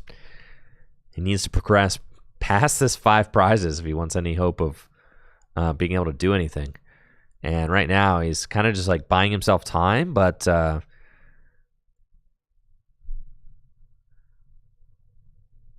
I guess a tie would be a very favorable outcome for Dylan right now. Being at 1-0, conceivably with a 5-round GLC night, 21 players, 4-0-1 definitely could win you the night. I mean, 4-1 could win you the night with 21 players in 5 rounds. You could certainly win with a record of 4-1. 4-0-1, so long as you win out, you're probably winning the night, so long as, you know, Fran doesn't also go 4-0-1. And then it would come down to resistance. Yeah, Fran does need to hustle, though. We see a Guzma come down. She's going to bring up Torterra. The problem is, though, is that this Galarian Articuno has to discard its energy. And this has kind of been the problem with Fran's strategy, is that all of these attackers that she's attacking with, Latios, Galarian Articuno, they have to discard their energy when they attack. And when they discard energy when they attack, it's difficult to recur that energy. So Fran has not gotten an attacker out that doesn't discard energy yet. They all discard energy, and then she hasn't been able to stream attacks afterwards.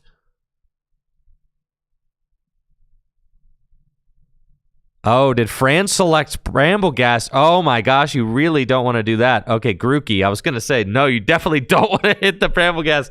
Do not hit the Brambleghast, Fran. That thing is too big. All right, Fran, at just 2 prizes remaining, but can she pull out a win?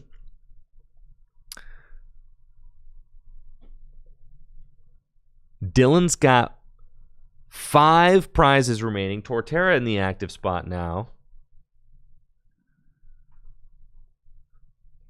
And Torterra's Evo Press is going to be doing 150 damage. So, like, ironically, the best thing that Dylan could possibly do right now is just continue using Item Lock. He should not knock out this Galarian Articuno. He should simply go for an Item Lock. Because the best chance he has to win tonight is to tie here. Because he cannot win in a minute and 50 seconds. He just simply cannot. It's not happening. But I don't know that Dylan knows exactly how much time is left. So he's going to go for the Evo Press and take a prize. Dylan going to go to 4 prizes remaining to Fran's 2.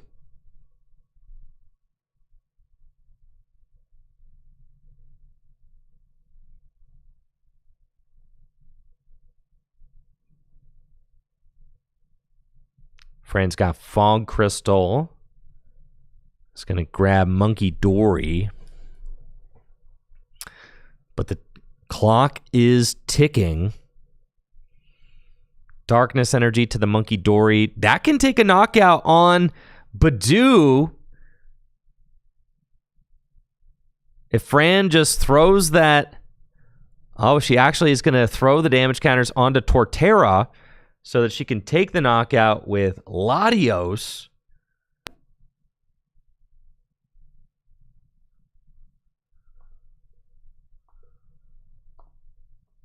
All right, this is a big play here.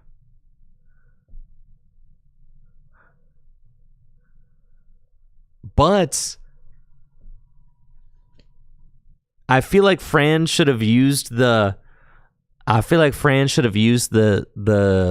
Monkey Dory damage to knock out the Badoo and then just maybe hit the Torterra for 180.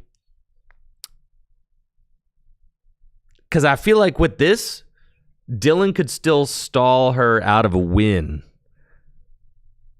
It's possible. Because the Latios is stuck in the act. Or you see what I'm saying? Also, oh yeah, the move is definitely the monkey from the Latios to the Torterra, right? Because you take the 1 damage counter and then you still have the knockout on the Badoo on the bench. Yeah. I agree. So definitely some other routes needed to be taken because this is still giving Dylan the opportunity. Dylan's got a reversal energy and a Bramblegast. Holy smokes. Dylan's still going down swinging. Says, I will not play for the tie. I am no coward. And actually, Dylan seals his own fate by not taking a knockout, and Fran can just use Monkey Dory. But does she see it? Fran can just use Monkey Dory.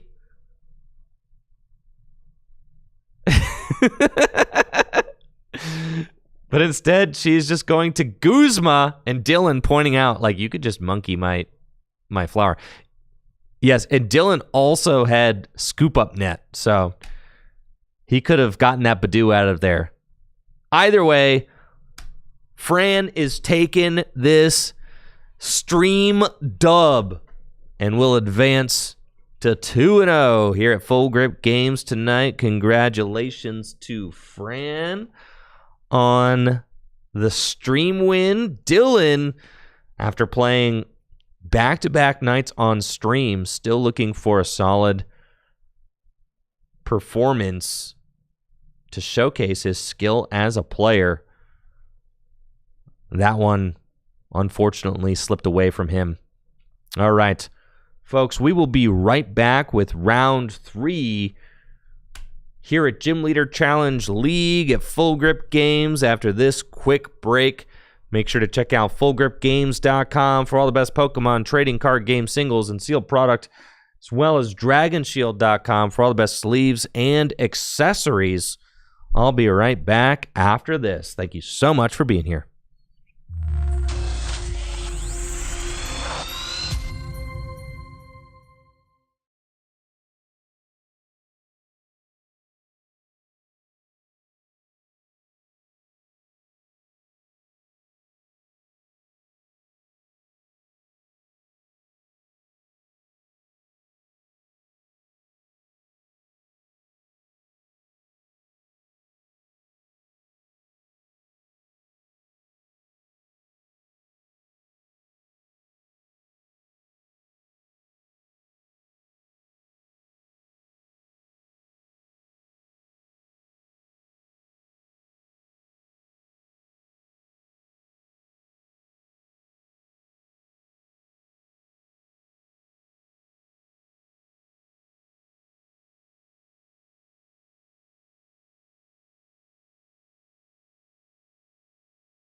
All right. We're back. Round 3 is a go. And I am joined by Alex. You'll be able to hear him, but the camera's not. Say hi, Alex. Hi. They can see my arm. Yes. There he is. Hello. This will work. This can work. Hold on. This can work. Oh, yeah. I know. There we are. Yeah. Okay, kind of at an angle. I can kind of depress my seat here, and then. Oh yeah. This works. Okay. Oh, yeah. All right. Let's get to the game though. Okay. All right. Anyways, let me also get this screen over here so you can see what we're doing. Fantastic. And then I'll get the overlay set up. Yeah. Alex, talk to us about what the people are seeing on the screen right now. Right now we got a colorless mirror. The fan rotom wasn't prized. Yeah, Alex, you narrowly dodged a turn 1 donk there in the first round. It didn't matter. It did not matter. Because people talk about lightning being a pile if you prize zebra.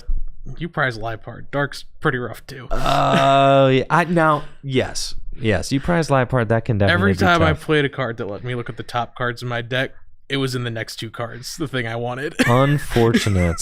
I do think that you broke that wheezing luck. Early. I was a little greedy. That was greedy, and you got punished, dude. Because there's no way that Snorlax can ramp up to attack if you don't take a knockout with an attack, right? Like if you poison though, then all of a sudden Hunter's like, oh well, I don't have my abilities, and like I have to retreat this fan rotom and then it dies from poison, right? Yeah, and then the whole game changes. I definitely got greedy there, but yeah, greedy and then punished. So that's just oh well. Yep.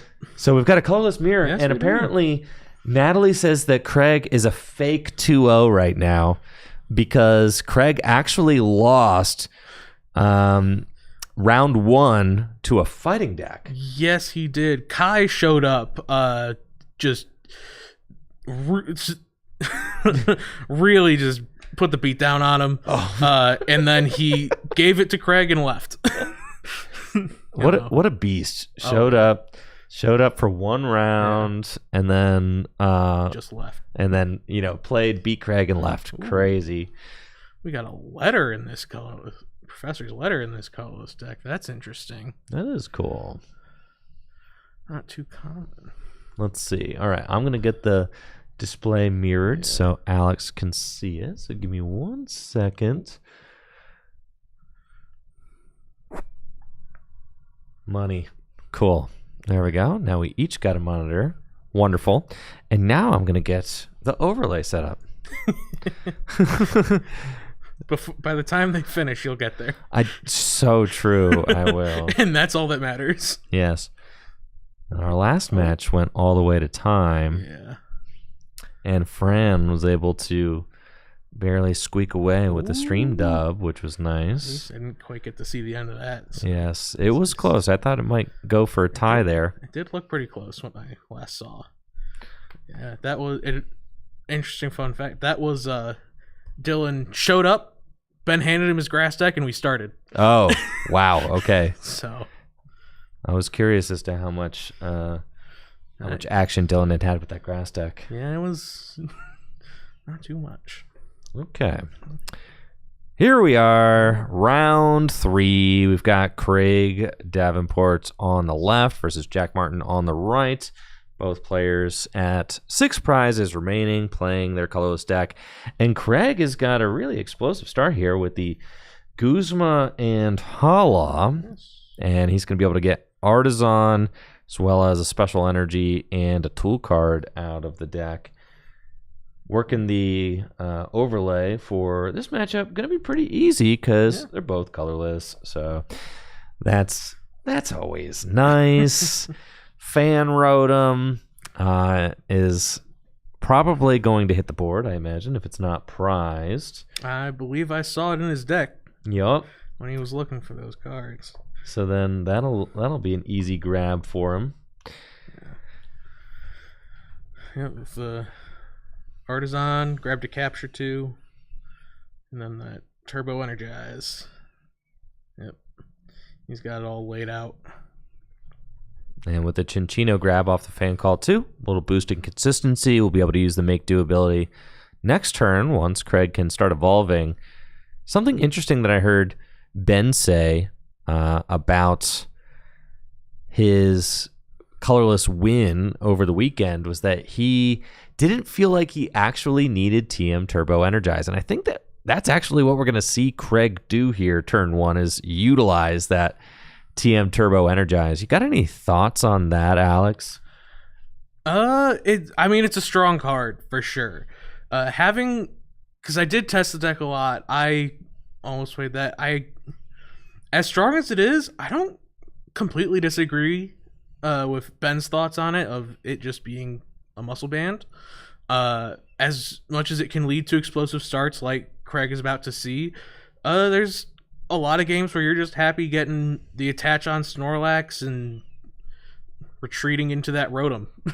Right. I mean, Rotom does get a lot of early action in the deck now. Being able to use that Assault Landing attack, just such a aggressive card. And then if you can get like a quick knockout, or if you can get an energy on the Fan Rotom and start swinging, then all you need is a Raihan or a Mela, and you can go from there. The Hops Cramorant now kind of just takes all of the pressure off that middle game, being able to go for 150, 120, sometimes 180 damage for back-to-back turns. Kind of does alleviate some of the need for the TM Turbo Energize, I think. It really does. And that's exactly the reason I've found cutting it is a valid choice. The issues Colorless had before of keeping up with energy in the late game just do not exist anymore. It's crazy, man. Yeah. It is crazy to see the Colorless deck being able to stream attacks like it does now. It looks like Jack is able to find a Guzma and is going to target down Craig's Bidoof, going for the draw engine, and I suspect we're going to see an Assault Landing on that Bidoof. Yeah, and that's about the name of the game. If you can't find a knockout on the attacker, chase that Bibarel. For sure, and I think that's... my Dodrio is too big. No. Dodrio, it's fine. It needs fixed eventually, so I might as well fix it right now. Yep. Better than doing it for Destined Rivals. Yeah, so true. All right. Now, we do see a little bit of difference, I think, between Jack's and Craig's list. Jack is playing that Dodrio with the Zooming Draw ability, which allows you to place a damage counter on Dodrio and then draw a card, and then it's got the Ballistic Beak attack, which is actually kind of the exact same attack as Spiritomb's Anguish Cry. 10 damage plus 30 more damage for each damage counter on it, except Spiritomb can't draw any cards with its damaging ability. And then where Jack is playing the Dodrio, Craig is playing Cinccino. Yeah, which the differences I've tend to found through testing, because I love Dodrio, my favorite Pokemon. Oh, okay. To be honest. But I still got that Cinccino on the list, because there's a lot of times, especially if you don't pull off the Turbo Energize, a significant amount of times where your first energy in the discard is off of that make do for your Raihans and your Melos. Yeah, I'm a big fan of the Cinccino in the colorless deck. I think having that extra draw makes a huge difference. And again, being able to thin cards out of your deck also just improves the makeup of your deck over the course of the game. And when you're drawing so many cards with Bibarel and the Squovit to be able to put the cards on the bottom of the deck with Nestash, and then being able to then just pitch the cards that you don't want to see anymore with Make Do, which makes it so your deck is that much stronger when you're coming down the line and need to piece together those game-winning plays at the end. Yep. Also, in scenarios they're both in right now, where all they got is Squovit, Oranguru, and then their other secondary stage 1 draw Pokemon up, Cinccino feels so much better. I've tried games testing them with both. You see exactly what you need off Cinccino more than you realize over just the one extra card. And just every card matters. It really does. And I think that personally, I feel like Dodrio gets outclassed by Hops Cramorant now. You just like don't really even need that other attacker there. Now that you've got the Hops Cramorant and the Hops Snorlax that are able to attack for so little effort, I just find it, like, is the Dodrio an attacker or is it a draw support Pokemon? I feel like it's kind of lackluster at both. Yeah, hey, don't sleep on that energy assist. I saw quite a few Gust knockouts with it over the weekend. Oh, that's for sure. Yeah, the energy assist, big attack on that Chinchino, 40 damage, but strong energy could do 60. If you're playing a muscle band, that's 80. And sometimes that's all you need to do if you're knocking out something small. If you're maybe taking a return knockout on something like a Spiritomb that's used to build Spite and doesn't have a lot of HP left, Energy Assist can be a great way to chain some energy. And here, just got to see more cards. Yeah, Craig's got the attack built up already on the Snorlax. With the therapeutic. With the therapeutic.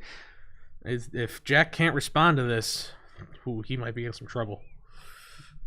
Jack is up 1 prize now, so Craig will tie it up with a knockout with the Snorlax. But again, it would be huge for Jack to be able to find the Bibarel, I think, off this end. Oh, yeah, of course. Filling your hand to 5 just after a Squovid is just so strong. Jack does find Versus Seeker, but I don't think he's got a very powerful supporter in the discard pile. Now it's just Guzma, and then here comes the Parallel City. Ooh. That's going to hurt. Yeah. Especially with not finding the Bibarel off that end. Because you have to keep Squovid in the Oranguru. Yeah. So then you have to... Oh. Yeah. It might have to be the Hops Snorlax here. Got to keep as much draw as you can. I think it does have to be Hops Snorlax just because they're basics, so you can recover them a little bit easier. Yeah. And is that an energy that he's already got on the Dodrio? Or is that... It's a capture energy, I think. Yeah, and he's already got the energy on the Dodrio. It's an efficient attacker, but at this point, you got to keep all the energy you can. Definitely. So, yeah, that parallel hurts. And I think the colorless mirror has been interesting to watch develop. I think that Ben's list kind of has it figured out. The way you win the colorless mirror is by chasing down the draw power as much as you can. Yeah, right. That and the lost vacuum on a U-turn board is huge. Will be huge too. Definitely not having that pivotal game. Yep. So the lost vacuum, between the lost vacuum, the counter catcher, and the enhanced hammer, and then the recess stamp. Right. It's like you're forcing your opponent to try and miss an attack somewhere. Right. Like that's what you have to do. And it's not just a matter of like, okay, well, how do I stream attackers? Because if both decks are just trying to stream attackers and not really disrupting the opponent, then it's just whoever took the first knockout, right? Yeah. If both players execute their game plan, then the first player to take a knockout wins. So you have to constantly just be throwing a wrench at your opponent the entire game, and then finally something might stick. Mm-hmm. And when you have like 4 different disruption options, and the counter catcher was in there too. Yeah, I actually really liked when I think that list that Ben managed to find and tune up really good. Oh yeah, the counter catcher was clutch, and the reset stamp. People have been playing the reset stamp for a long time. Yeah. In that deck, but the counter catcher I feel like is just that next level tech.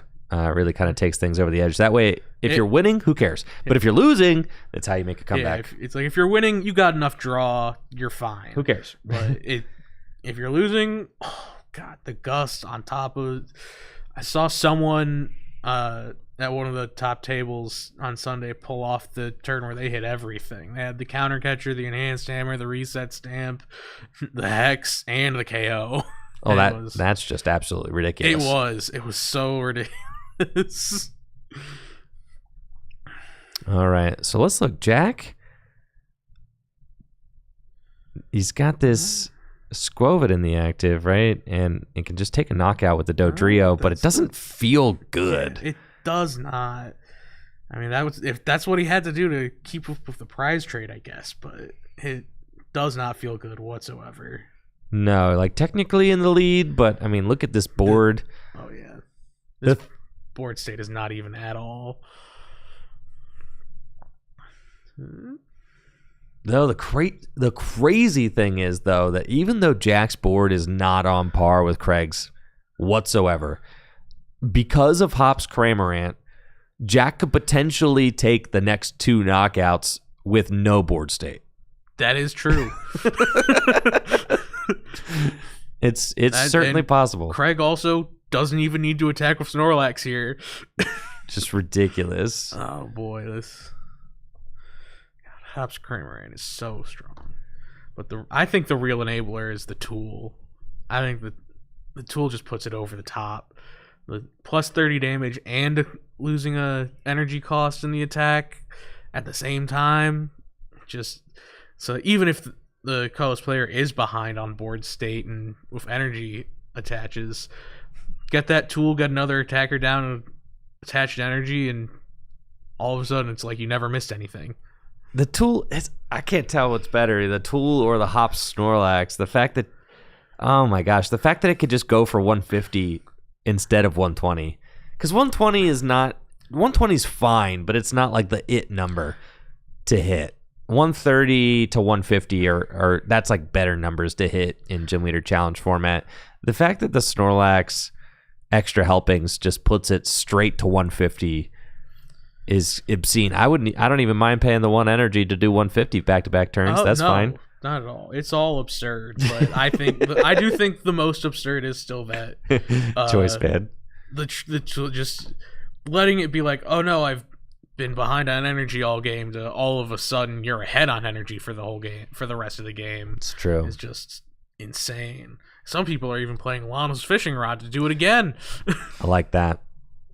All right, now Craig chose to Guzma the Squirrel here. What do we think about that line? Ignoring the Dodrio, ignoring the Oranguru, it actually killed the squirrel. I don't mind it, because before all the Hop stuff came out, I was a proponent of the biggest problem card in the deck being Squovit.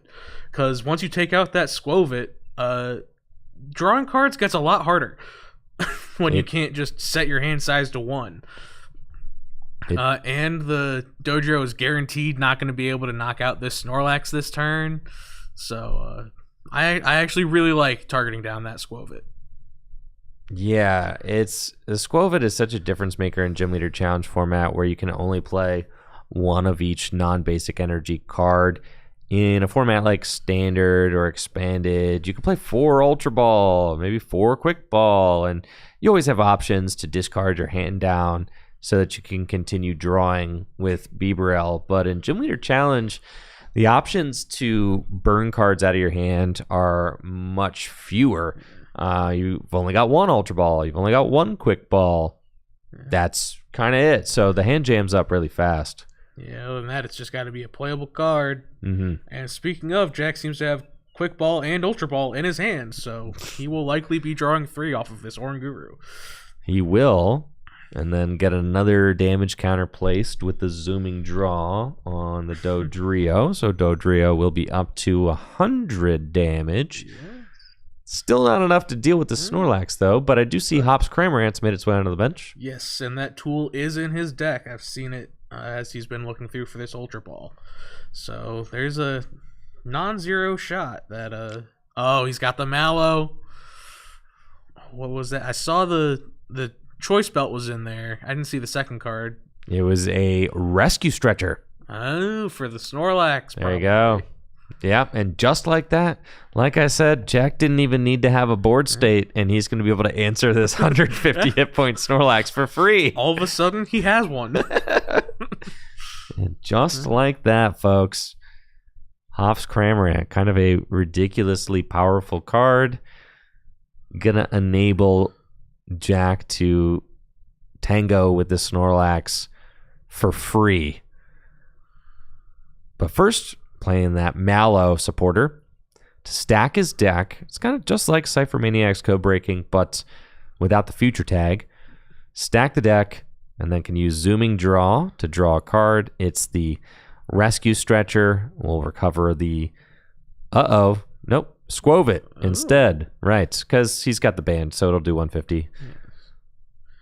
But I'd almost want... I guess with the order he's gone, he needs the Squovit to draw cards. But I'd rather the Hop Snorlax to have another attacker on the board. I agree.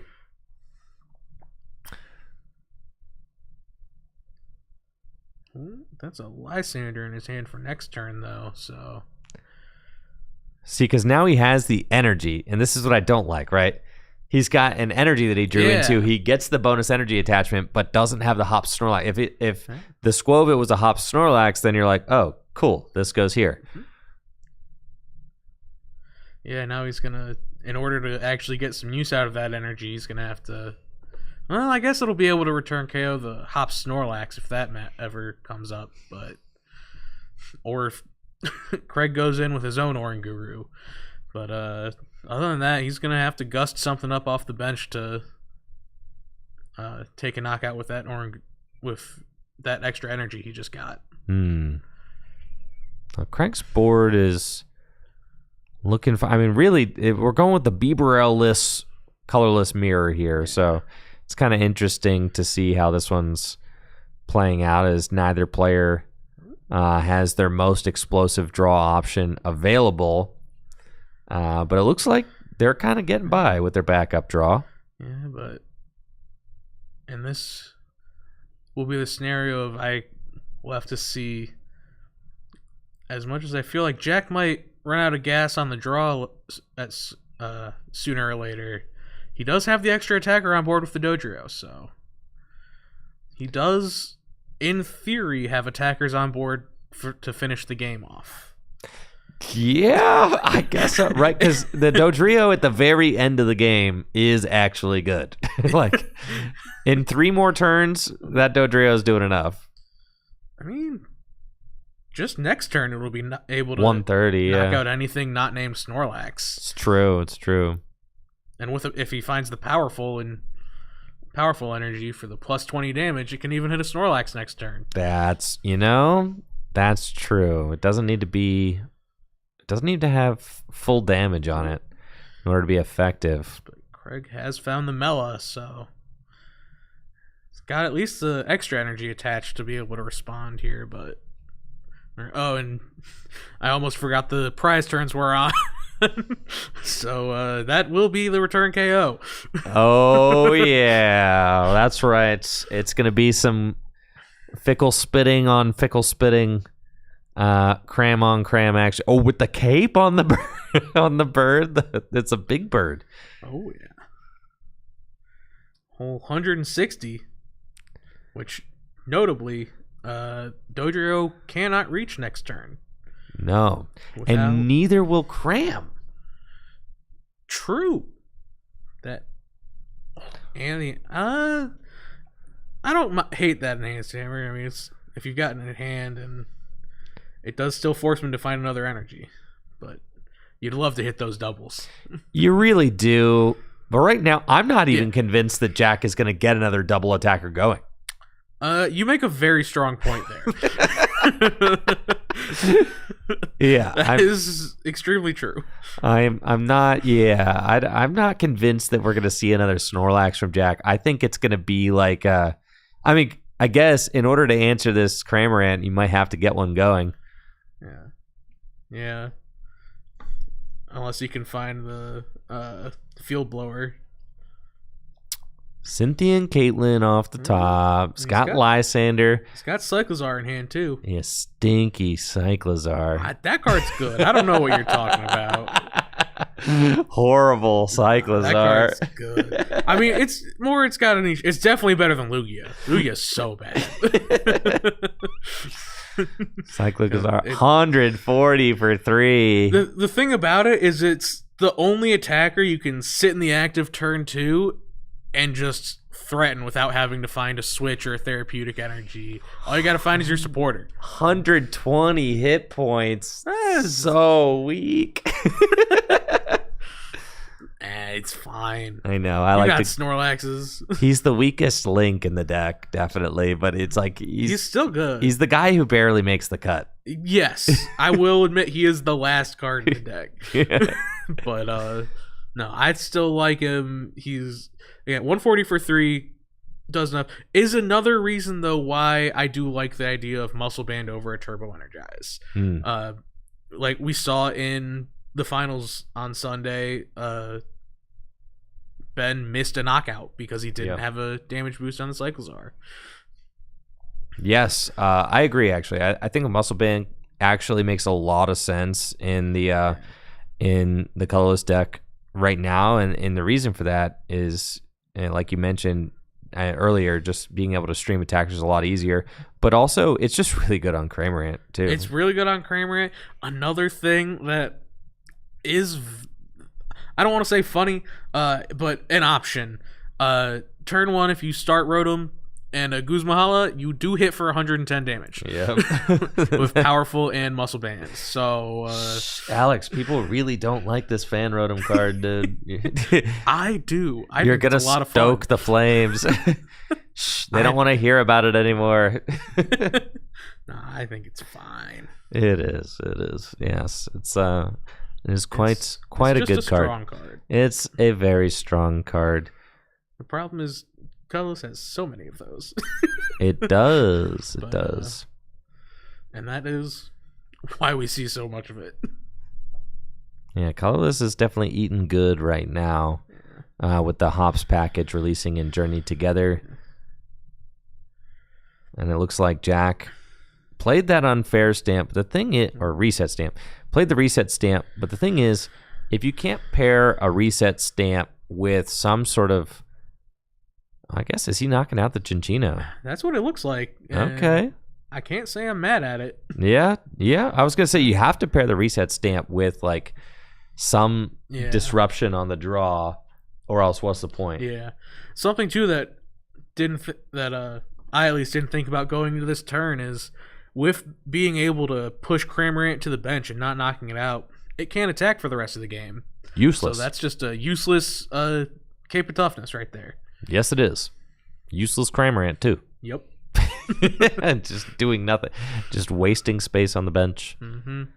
And Jack still in the lead. Oh, so barely. Yeah, hanging on for dear life. Taking that knockout with Dodrio, going to 2 prizes remaining.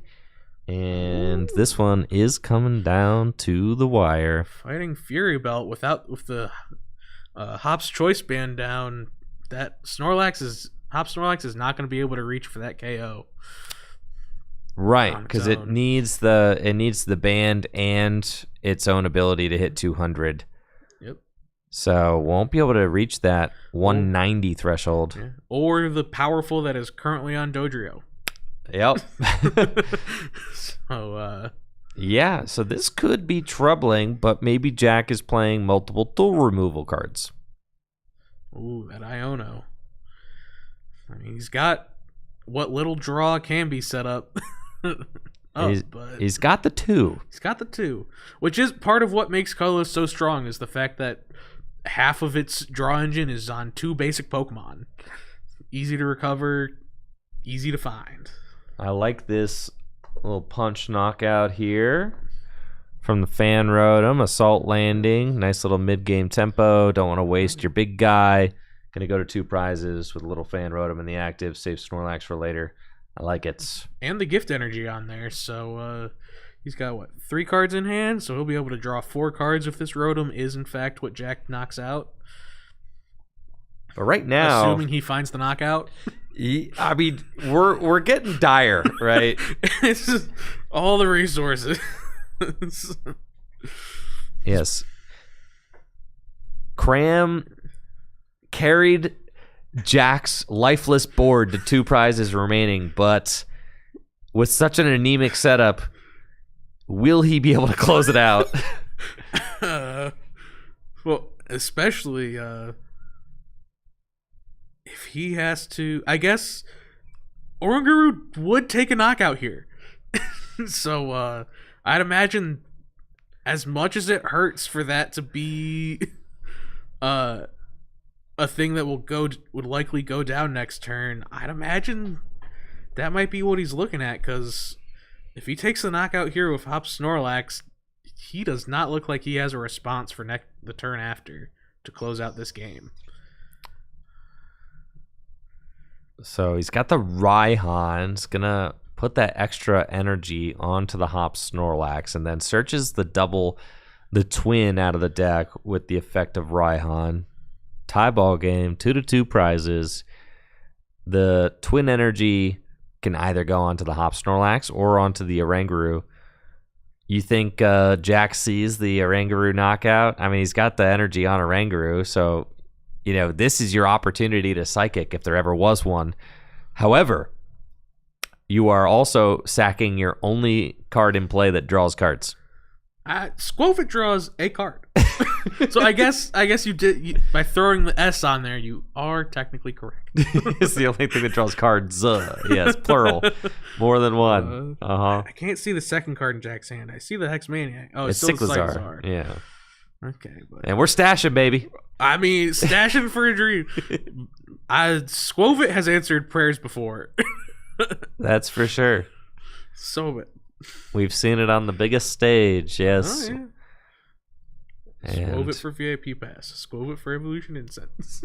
Yep. Ben Morse's... Ooh, Jack Snorlax was prized this whole game? I did not even... I guess that makes a lot of sense. I was wondering where that dude was. Yeah, that checks out. And it is unfortunate that he had to draw before doing that. Otherwise, it would make sense to go in with the Hop Snorlax this turn and get that extra attach. I think I see Mela and is it Mela and Escape Rope in hand? That would be absurd. That would be absurd. It's definitely Mela. I don't know what the other card is. It's gold. I can't quite tell. I can't quite tell myself. Yes, so we'll have to see. But Jack is going to take it all the way to one prize remaining. What a board. Oh my God. They're asking what's the interaction between Gift Energy and the U-turn board. If I remember right, I believe you draw for gift first. Yes, then U-turn board, then prize. Yeah. That would be... because the knockout happens before anything gets discarded. Yeah. Yeah, you resolve the gift, then the U-turn board comes back, right? Then you take the prizes. Yes. Yeah. Nice to check, though. Thank you, Craig. Yep. Nice looking haircut, too, there, Craig. Looking slick. All cleaned up. All right, Oranguru Psychic taking the knockout there. 60 damage plus 20 more damage. Times the amount of energy attached to the active, so perfect AD to knock out that Fan Rotom. Let's see what Craig can do. Oh.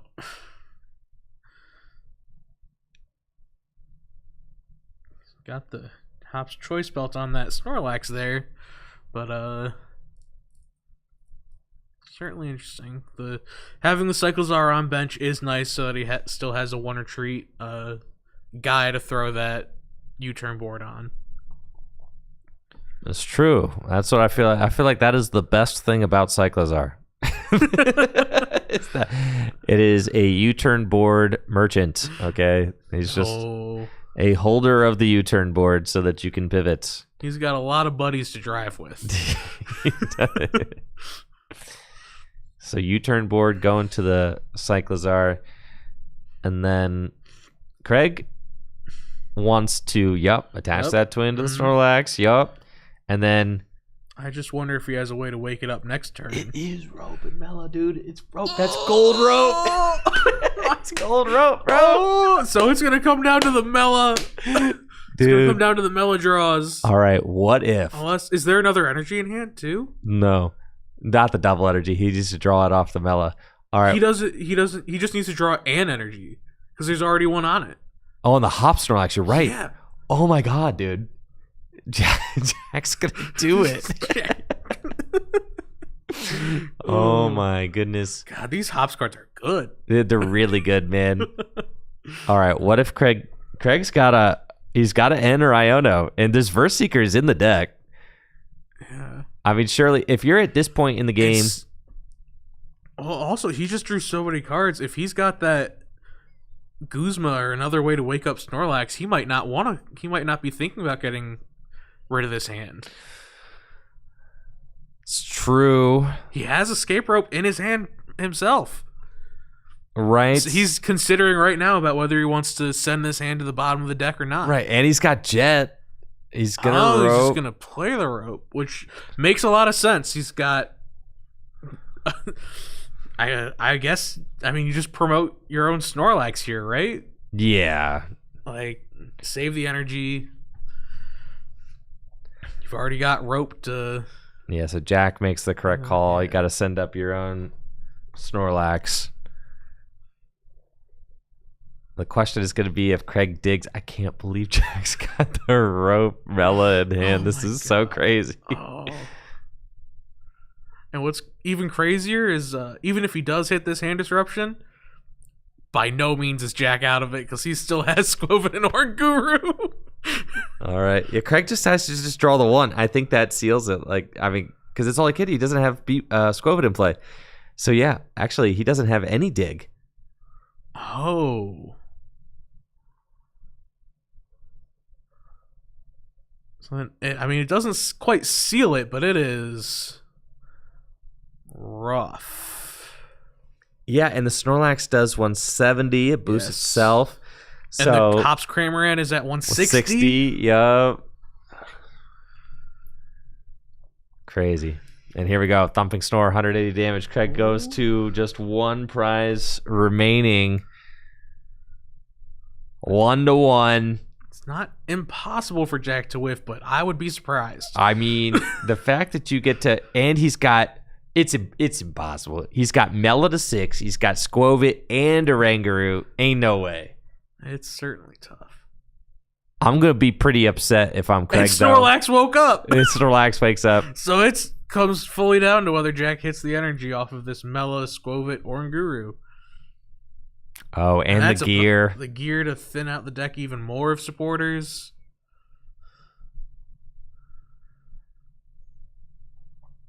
Craig's about to be tilted. However, Craig did get gifted the round 1 win, so you can't even feel bad for Craig. Right? This is crazy. You can choose to retreat both. This is incorrect. This is incorrect. I don't. What is he doing? He doesn't. Huh? Jack, what are you doing? You overcooked. No, you needed to send up whoever and just rope into the Skwovet, dude. Yeah. What? Jack. But now you can't retreat again. Unless he can Skwovet or... What is he doing, bro? You can't retreat twice. Craig's I guess he just needs... This is going to be the most illegitimate win of all time. He hit the Colress. If there's another double in deck, he has it. He can't retreat again, bro. You're right. You got me. You can't retreat again, bro. He cannot retreat again. Oh, my God. He could not double retreat. Why did he retreat that energy? Especially because Guzma... Is Versus Seeker down for Jack? I think it is. If it is, he'd have to find a Palpad. Was there a fire in the discard? There had to have been a fire in the discard, right? He just retreated one off of Oranguru. So then he could have still done it correctly. If he just... Even if there wasn't... He just had to retreat the Oranguru into the Skwovet. And then rope. And then rope. Right. So no matter what, he had it. But now he doesn't. What is this night for Craig? Unless he hits Jet. If he hits Jet, that'd be so crazy, dude.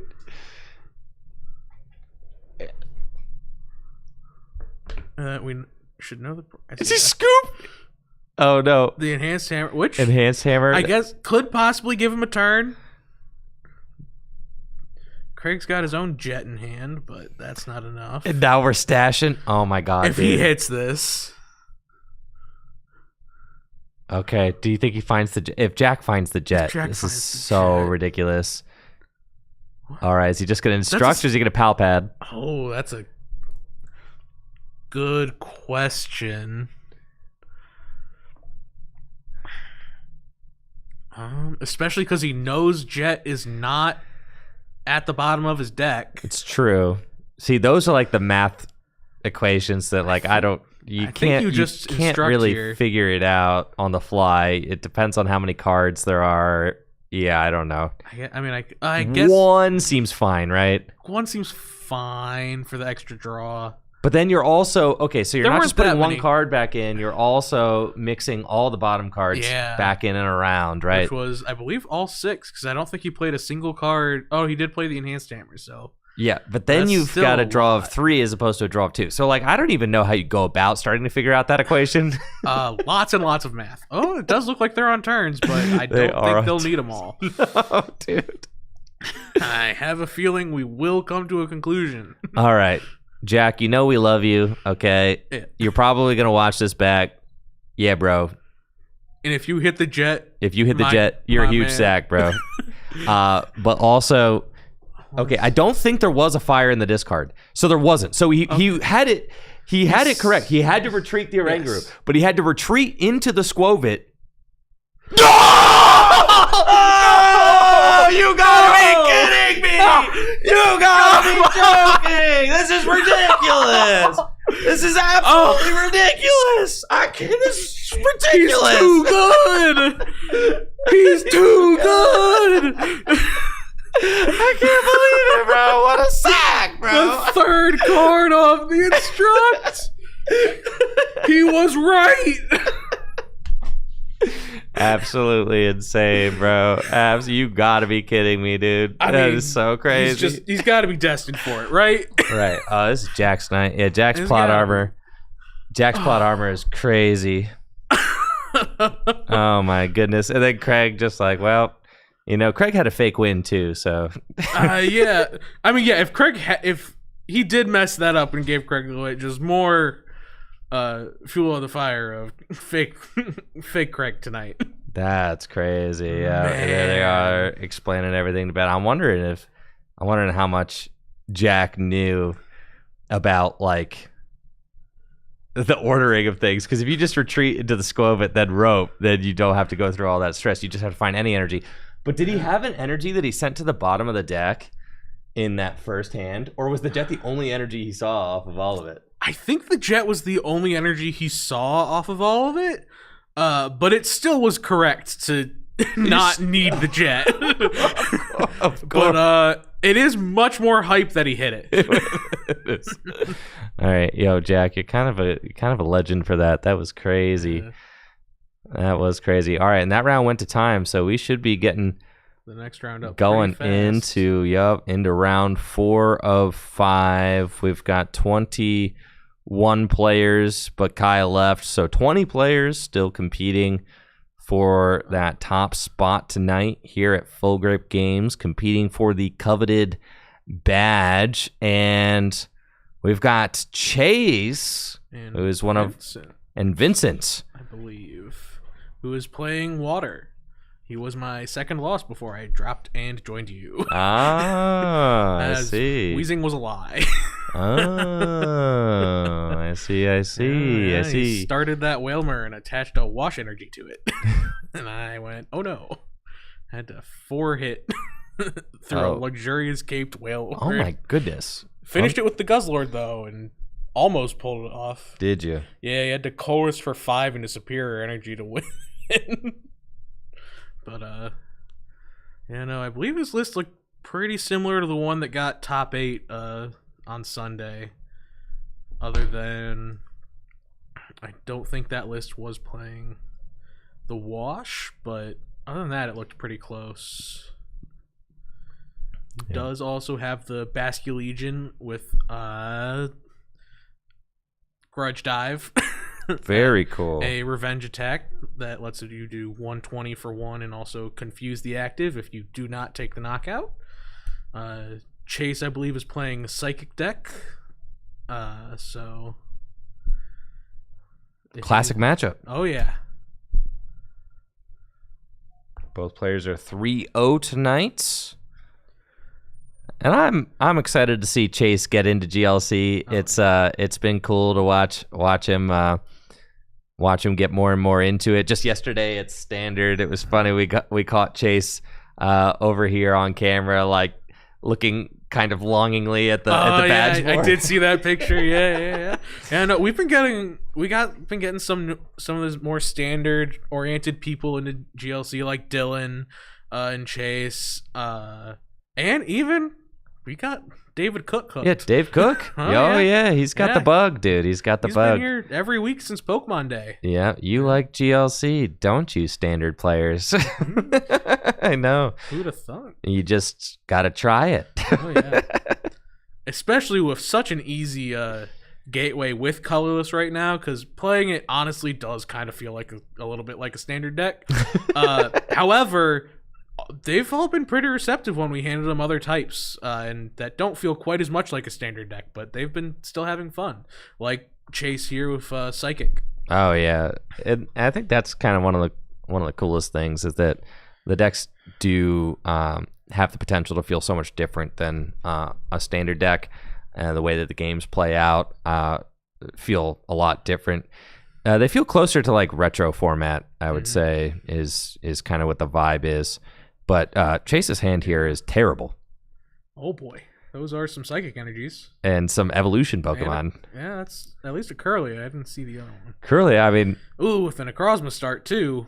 Ooh! All right, the capture though. We're chilling. He's fine. Yeah, actually, optimal turn 1 going first start. Now let's just hope Ralt isn't prized. Yep, and then you'll be good to got go. The Iron Boulder. I believe this is. Got the Cleffa. So this is looking pretty close, I think, to your. Was that the Xatu? I did see the Natu earlier, so this is. That's cool. Yeah, it's got good stuff in here. Good purple cards. Oh yeah, close to mine. I got all those Pokemon in mine too right now. As much as I won with the Monkey Dory in there, but Psychic just has so many options. There are. It almost feels like there's no bad way to play the purple deck. As long as you got a Gallade in there to tie it all together. That's my feeling. The centerpiece of the purple deck is Ralts, Curlia, and Gallade. Absolutely. And as long as you got those 3 in there, you can really kind of do whatever you want. Unless you're playing like a Wobbuffet. Garbodor and a Wobbuffet, right? Unless you're playing like a Garbodor.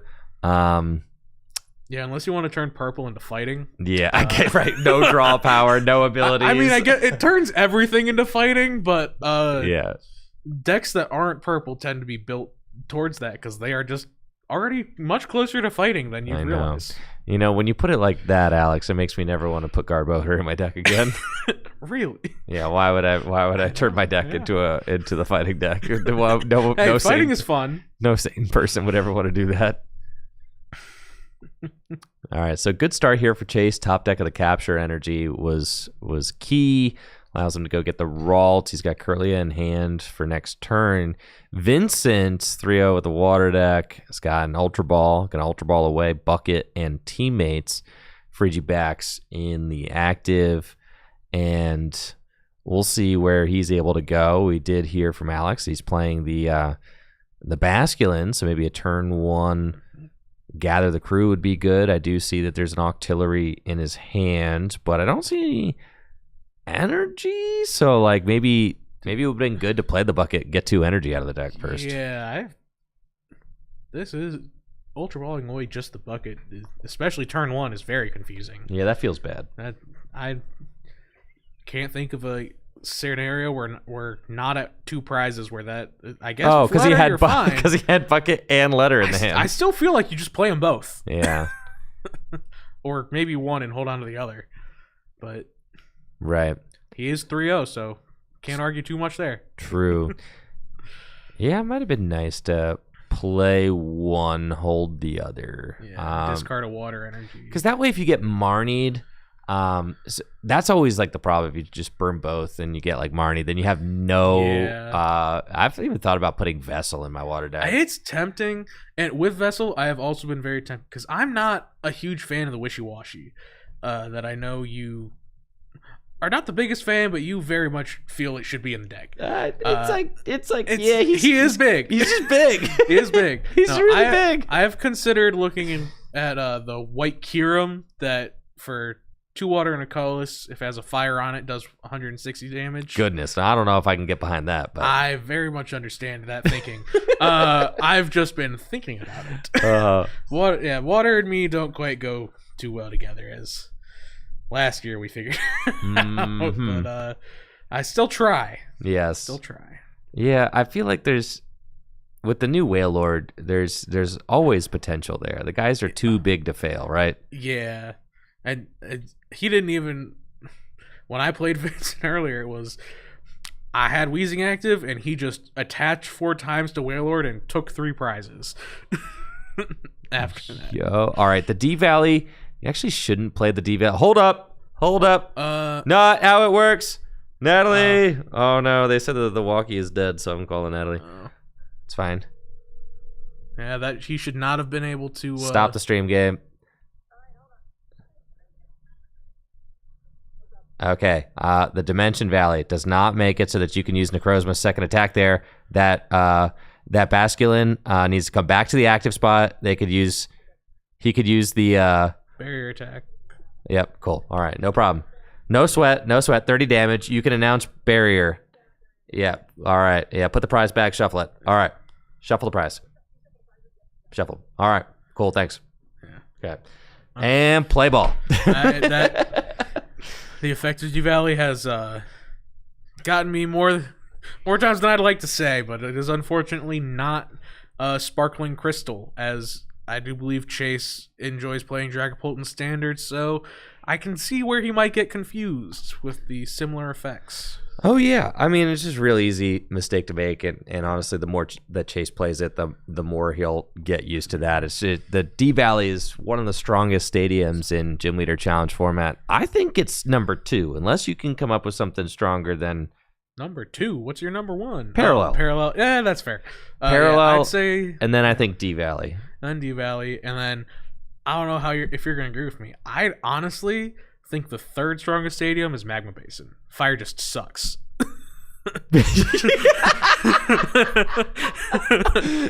I mean,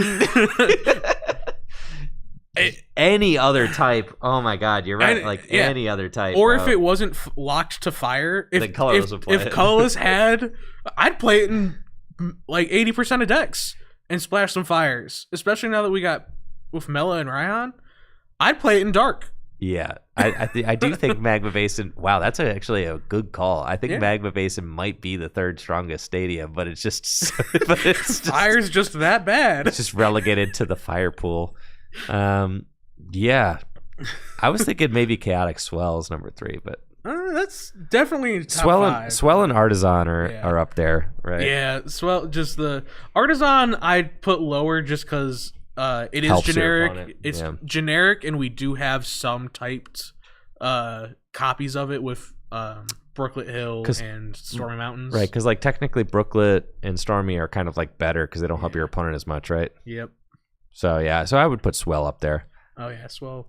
So I'd definitely say 4, and if anyone wanted to put it at 3, I wouldn't be mad, but Magma Basin is a very powerful stadium. I would probably put it at 3, but I kind of like that Magma Basin is so good, but also so bad. Right? It's like it even has the Salazzle to help support it. It's I know. Just fire. All right, Vincent's having a heck of a turn here. Oh yeah, dude. This all right. is nuts. It's got Octillery, Rare Candy, Baxcalibur, Frostmoth. Without even benching a Sobble.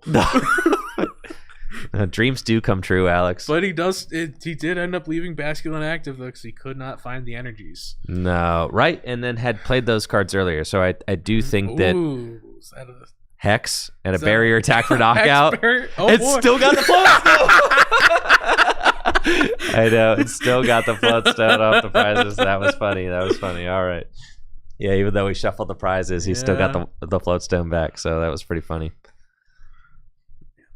Ooh, I don't know. So, Chase is not too mad about this. No. Considering he just went Hex attack. Yes. No energy attach. Yeah, Chase has got to be loving this. Finds that Mimikyu and the Judge, so he can at least mess with Vincent's hand, even though he does have the Octillery up. And he finds this. Vincent is able to find the Sobble, so, but no energies. Not even one. For no weird hand. But he did find for the Chase. Wailord, so, and with Chase not quite having the Duskull down, getting through that Wailord might be tough. It's true. Vincent's got the whole. I mean, the whole deck is set up. Hey, the squad's set up. That's a scary board. All it takes is just some energy. But I wouldn't be. I believe Chase is playing at least a Parallel City, and he might be playing an Avery too. So if he can find one of those, that not that the board is that mad about it, but it's not happy. Mm-hmm.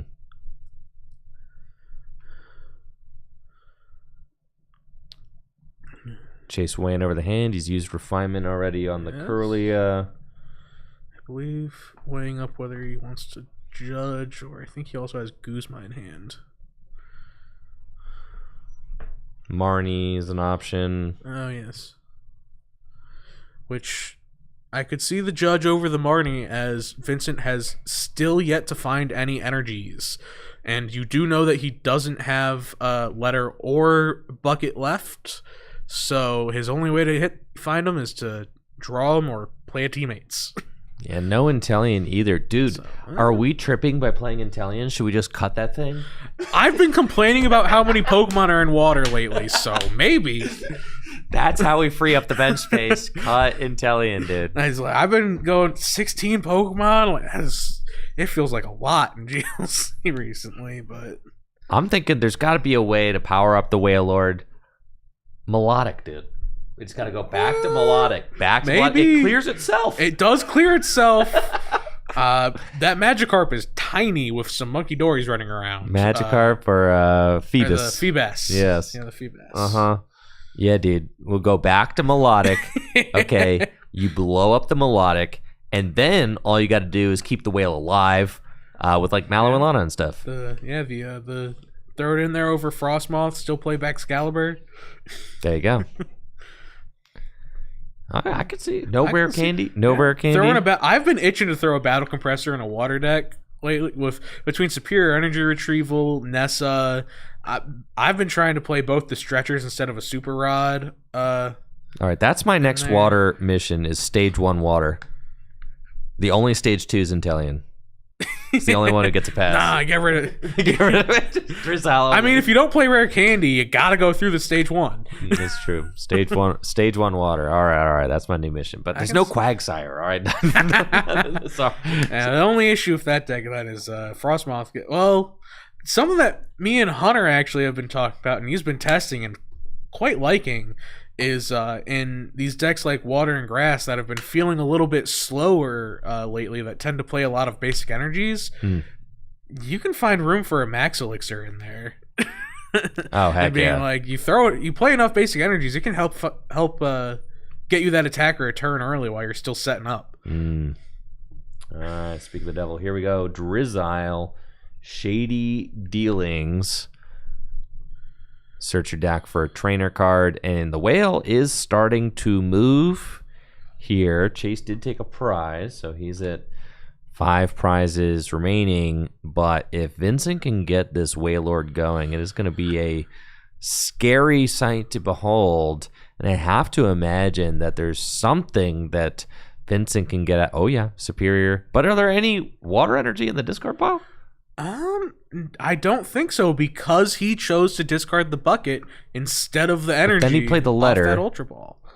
Oh, he did retreat. So he did retreat one off. I think he's seen 2. He retreated 1 energy off to get into the Basculin turn 1.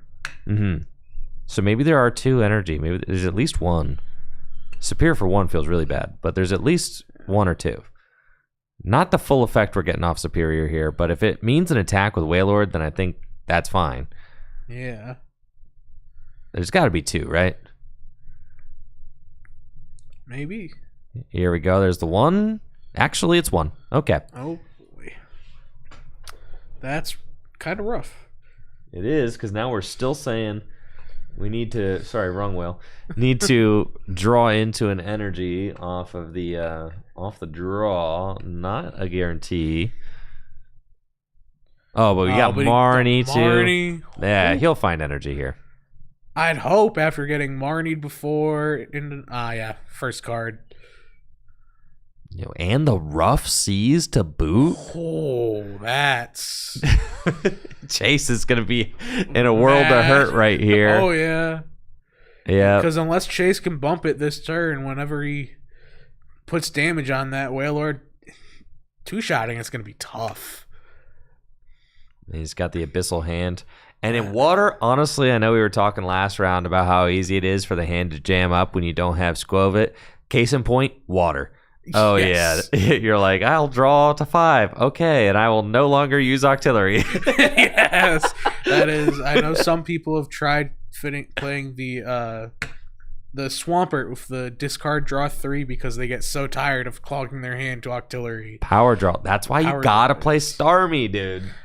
The Starmie is so good. Starmie can get back a fire for Kirim. Can. The Starmie, even if you don't have any energy in the discard pile, you can still Space Beacon every turn. Yes, but Parallel has been very popular, so... As I say, you gotta play the Chaotic Swell. Fixes it. But what if they do it first? I mean, then you swell it away. You're fine. You're fine. Yeah, the whale prolongs the game so much. The whale is so big. He's so big. I've looked at it before, and I think there's like 7 cards that people are already playing that can one-shot the whale that aren't Hydro Pump attackers themselves, and almost all of them require a muscle band still. Just so big. Yeah, 240 hit points, massive. And Hydro Pump being able to scale, I mean, infinite damage ceiling. As far as the format is concerned, it can hit any number that you would want to. And it looks like Chase is going to Hypnosis. Oh, this notable is that while losing the ability is good for attackers like Weavile and Flapple, losing the ability that Evolving Skies Wailord has, where if you attach an energy, it would heal any status conditions, is notable. Now, Vincent is playing, I know at least Tate and Liza, and I believe a couple other switch options, so that he still very well could attack this turn. Did you see those prizes? No. Guzma's in there. That's a rough one. That's one of them. That's one of them. He would really like to Guzma that Kirlia right now. That's for sure. But, and he has the rope. Ooh, that is killer. And Chase has just been unable to get anything going with this board. It would take a miracle. Yeah, but I've seen crazier comebacks happen. It would be tough. Yeah, it all starts with Parallel City. I feel like it really does. Because it's almost like knocking out 2 Pokemon at the same time on the bench. You get them out of. You don't get to take prize cards, but you discard them, and it's basically the same thing. Honestly, the turn that he needs that I could see doing this would be a turn where he is, after he is able to eventually knock out this Wailord, hopefully. How does Psychic even go about doing that? Things that Chase does not currently have on board. So such as just punching into it once and then knocking it out, finishing with a Wobbuffet is very strong. That is how you do it. Yeah. Or Dust Noir can be the first hit. And so you can do it in one turn. Unfortunately, Duskull has to be in play for that to happen. There is so there's like some little sequencing things here from Chase. And you know, he's like brand new to GLC. I mean, not brand new, but like he's still learning, right? Some little sequencing things. I think I did see Chase is playing the teammates before you use Kirlia. That's like a small thing. You want to make sure that you use Kirlia's refinement first, then play teammates, and see if you get one of the cards you wanted off that Kirlia. Exactly, right? Because you just want to Or the cards you want may change. Right, exactly. While you're sequencing your turn, you always want to gain, pretty much gain information first, then play the cards where you have to select things, right? Yes. So that is like something that a lot of the standard players didn't even think about with the colorless deck specifically, and I've seen many players do it where they will squove it into something like a Trainer's Mail or a Pokegear and just say, ooh, playable card, and slam it down. When especially if you're looking for a specific supporter, find first, it's much better to just draw first and get that extra dig, because what you wanted was not already in your hand. So it's not going to be on the bottom of the deck. So you don't want to be shuffling those back in before you have to. I think of it this way. For that kind of sequencing situation, it's like, okay, say you squove it and you find Trainer's Mail or Pokegear, right? But you're looking for a specific supporter. If you slam it immediately and say you whiff it, but then you can just use Bibarel and draw into those exact same cards that you just saw, right? Yes. Whereas if you draw first, then play it, you're guaranteed like a dig of 5+7 or 5+4. Exactly. Where you're guaranteed to see that many different cards. Whereas if you shuffle immediately, you're not guaranteed to see different cards. So little sequencing things like that. That's kind of something my friend group calls those fundamentals. Yeah. Those are just like your Pokemon TCG fundamentals. Like once you kind of learn those little sequencing tricks, you really kind of can apply them to any format. But it's just something that takes time.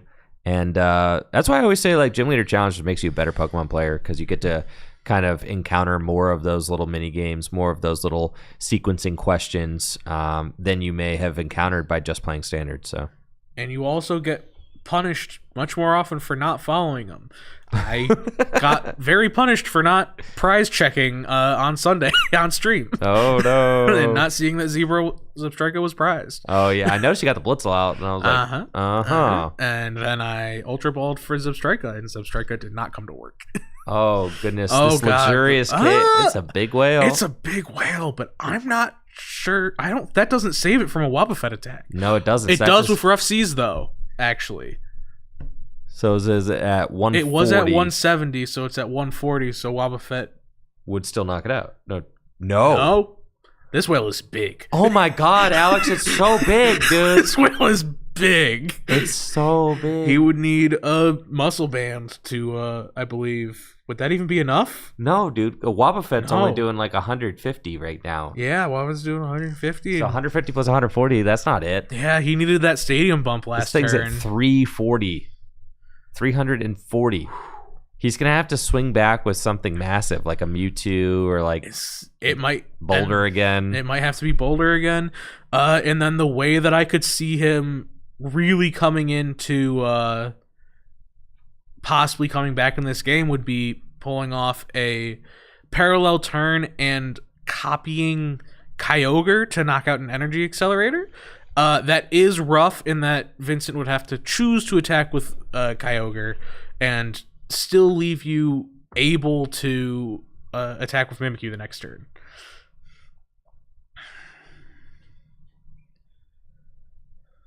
Town map. Oh, Parallel is prized. The Duskull is prized. Oh no. Boy. Man, getting that Float Stone off the prizes was not fun when you look at the other options. No. There were so many other good cards you could have taken, especially when he's dead drawing. Could have gotten the Juniper. Even the Duskull would have felt better. I believe he had at least it's just like the whale is too big. He flipped his prizes and said, "That's enough. I've had enough. I'm going back to Standard." No. All right. GG's. Yeah. Well fought, Chase, but better luck next game. Chase is 3-0 right now. So 3-1. So having a good night for himself. Yes.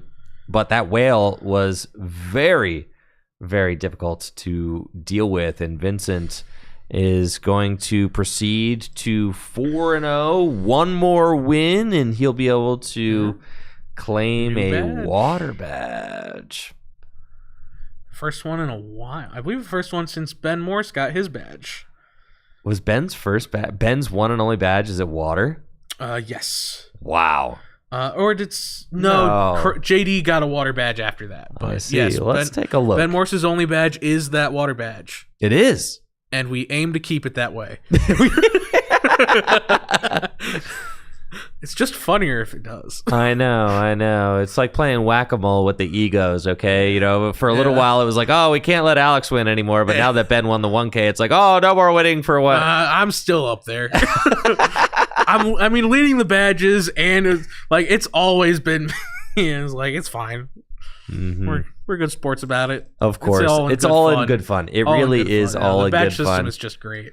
I really think it just adds a lot of fun to the league. I know, like I think it's good competitive fun, right? Yeah. It gives you something to chase. It gives you something to work towards. It does, yes. I don't know I ever would have built the fire deck if not for the badge system. And oh yeah, I will never forget getting my fire badge. I know.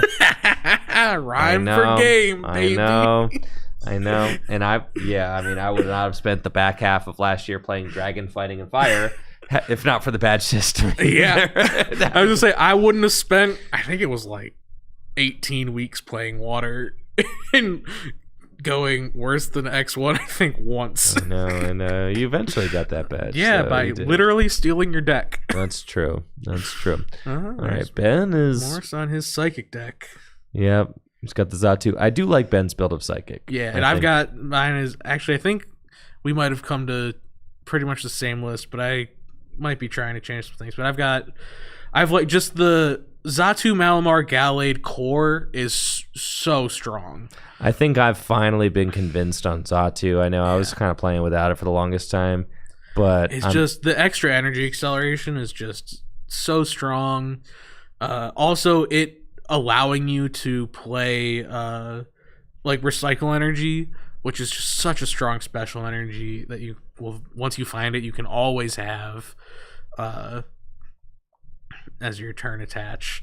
It also, the funnest thing is that with D-Valley and Recycle Energy, you can attack with Gallade for effectively free. That's true. If you pass back that Psychic. I was trying to figure out what these ability markers were. They are Dittos. Oh, okay. Yes, very cool.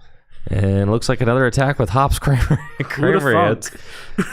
Yes. As it does look like he is, I can't tell just how far ahead, but I do believe ahead. I think he's got 2 prizes. Jack's got 2. So, Alex, while we got you here, tell us a little bit about your experience at the GLC 1K with the Lightning deck. You were locked in on the Lightning deck. You wanted to play it. It's your baby. It's your pet deck. All right. What went wrong? Because assuming that things didn't go as planned. Yeah, I ended up 4-3. Yeah. It was my first loss was on stream to Brooke, who made top 8 and lost to Ben Morse. Yes. Some issues were just the not prize checking really hurt me. I could have gotten out double Dynamotor instead if I just realized. Why didn't you prize check? Not the best fundamentals apparently sometimes. It just no excuse. Yeah, no, there's no excuse. I got lazy. Yes. I got lazy. I didn't think I would get caught. It is my fault. Yes, I can say that confidently. I did not think I would get, because sometimes I don't price check. Exactly. Either. It's like sometimes I'm like, it's probably in there. It's like you price check so obsessively that you get to the one game where you're like, there's no way this single specific card is prized. And then it is, and you get punished, which I did. There, it's not, and right? I still had a shot. And then, because then there was also still I won't say getting lazy, but more just getting rushed there at the end. Yeah. When I just kind of went Enhanced Hammer, Silent Lab, and slammed the Marnie. Like I didn't even take the time to ask how many cards Brooke had in hand or consider whether it was worth Marnieing her out of her hand. Because if I hadn't Marnied her into the stadium, unless she plays teammates, which I believe she does not, as she has posted her list. Oh wow. She no teammates. That's wild. Unless I don't think she had or drew into like a stretcher. She would not have been able to win on that turn, and I believe I had game in hand. But I misplayed, take the time to even think about it. Even if I did, I still may have marnied, but I should have still taken the time to think about it. Again, fundamentals. Take your time and think about things to an extent. And then the next round, I paired into colorless, which is a great matchup for Lightning Spread. Because they either bench their little guys and draw cards, and I get a lot of free prizes, or they don't get to draw cards, which is very strong. And my head got thrown off when I prized Blitzel and couldn't find Heavy Ball fast, and I just misplaced Regieleki damage, and it cost me the game. Dang. Yeah.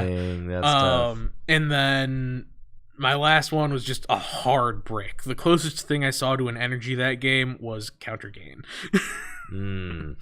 Yes, you hate to see it. But overall, I was happy with the very happy with the list. Me and Hunter have worked so hard on that list. Proud of Cole, who actually blind sent. Because after talking with him, he decided that through how the matchups into like colorless and the other decks that were popular is very strong for Lightning Spread. He agreed with us that it was a good play and asked us for the list. We sent it over, and he just blind sent it. Oh, that's cool. And ran it all the way to top 8. Cool. So I'm sure that's got to be somewhat validated. Oh yeah. Yeah. That the success we've had just here on Thursdays, again, just ran that deck to the ground. It was funny because we had that testing session the week before where you had a bunch of people get together. And I came into that thinking 99% lightning and that 1% maybe psychics. Purple cards are good. And then that was pretty much where Ben Morse and us, we came up with the majority of that 60 he ended up winning with. And when we came with that and I looked at it, I'm like, it was a fight between my brain and my heart, because my brain was going, that's the play on Sunday. Oh, 100%. It's just, I love Lightning Spread so much, and I knew it was a good meta call. Like, if I didn't think it was a good meta call, as much as I love the deck, I probably would have been playing colorless. Close to the exact 60 that Ben Morse played. And so, while the result is a little disappointing, I think highly of myself as a player, and would have liked to top the event. Can't be mad, it's a card game. Bricks happen. You misplay sometimes. Can't be perfect. Get after it next time, dude. Yeah. You can't win them all for sure. Yeah. Not a promising showing coming immediately off of it, though. Brain fart when I attached that DCE to Zoroark and then went, oh no, he's at 2 prizes. Bro, oh yeah. I'm not going to lie. I was kind of roasting you. No, that's deserved. That's fully deserved. Like, I was kind of picking you. I was mad when you didn't. When I poison, when you retreated the Wheezing, I was mad, and then you got punished, and I was still mad. Yeah, and then you went up with the Zoroark, and I was like, oh, he's playing like crap. No, I deserved every single bit of it. I played horribly that game. It's all good. It's all Purloin good. being prized was not fun. No, it's not. It's not. But you got to hedge, like, when you're playing a game like that where prizes happen and things, you got to hedge every single little thing against it. Researching into 4 basic energies sucked too. It did, but you got to deal with it. If you got to deal with it. Keep the Wheezing active. You just slow the whole game down. Then you had the chance to develop your board because the Wheezing was going to trade favorably with the Fan Rotom, and you know that because like you poison. If Fan Rotom stays, it does 7 to you. Fan dies. No, you are correct. Yes. I 100% should have just stayed. Cannot Raihan, cannot Mela. Correct. Right? Yes. And you know that. And you know that's the only way they accelerate. I should have stayed with that Wheezing until he knocked it out. And you saw the escape rope in the prizes. You saw that. I did. He didn't take it. Part of what threw me off was that he didn't take it, and then I forgot what he did take. I forgot what he did take. He took so I was once he was playing, I was like, once he started playing his turn, I'm like, what was the prize? Because I'm sure you're about to use it anyways. And I'm like, oh, the pain. Because it meant he could Raihan for the Bibarel too. It was all bad. All bad. No. How things, I mean, that's what the lines can be so severely punishing. Oh, yes. It just is. And then what's even worse is, like, if you make a misplay in standard, like, the game only lasts, like, 4 turns. So it's like, I only got to sit here and sit through my misplay for so many turns, but a gym leader challenge game can last way more turns, and that misplay you made on turn 1 or 2 is going to haunt you for all 7 turns. Yeah, Yeah. I could tell you so quickly what went wrong on Sunday because I've been thinking about it since Sunday. Oh, yeah. And that's a regular occurrence for me of going, man, I really misplayed that game. Oh my God. I should have done this better. I know. Oh, it's so true. And you like finish a tournament and you can go back and just like even before you started streaming these, just in my head I've been like, oh, you ever seen Queen's Gambit? Oh yeah. Yeah, it's like when she sees the chess game. That's the Pokemon cards are on the ceiling. Yeah, I could tell you, even back when when it was just Morse doing like the games for like one that's on his channel is when Ben Peacock got his grass badge. It was me and him in the finals with my lightning spread deck, and I misplayed those last 2 turns so bad. I pal padded before I should have. I hexed a turn when I didn't need to, and I needed the hex later in the game. It just didn't. It's like, and I figured out in like the next day like exactly how I could have sequenced it to guarantee that I won that game, and it did not leave my mind. Yeah, dude. That's just how it goes, man. That's just how it goes. That's just how it goes. So, are you what's you working on any decks right now? You kind of like tinkering at all? You got a favorite deck that you got? The Lightning deck, obviously. The Destined Rivals GLC 1K. It might be more than 1K. It might be more like a 3K next time, because which I will say I didn't realize. I was sad because at first we had the date wrong and I thought I wasn't going to be able to make it. I do believe I'll be able to make it to that, so I am much more excited for it now. Oh heck yeah. Yeah, it's like June 1st, I think. Yes, we thought it was the week before that. Oh. And got my sister's wedding then, but oh yes, that does trump Pokemon cards. Unfortunately. Well, the other thing is because in Georgia, but it's on Saturday, and if it was on that weekend, and I had realized before booking tickets, I almost would have tried to book tickets to get back in time. But I had already booked tickets, so I was just gonna let it go. But Ben swinging with that Galarian Articuno that I have come to love. That thing turns out not needing a boss to attack the bench is very strong. It is really good. Kind of the same concept as like why the counter catcher is good in the colorless deck. Yes. Being able to anything in Gym Leader Challenge that allows you to have multiple kind of supporter like effects in the same turn is going to be extremely powerful. Something I think is really interesting is we look at the deck counts tonight. Natalie sent me the deck turnouts. So let's see. We've got colorless, lots of psychic. Oh yes, there are. Yes. 1, 2, 3. I think 5 colorless tonight, and then dark. And at least a couple of them, I believe, are on Ben Morse's exact 60. We have 5 dark as well. 5 colorless. There were 5 dark. Yep. I knew there was me, Alec, and I saw a couple others. So I guess that makes sense. Yeah. 4 psychic. In fact, Alec paired into as dark into 2 psychic decks and went 0-2. Sometimes psychic just has it.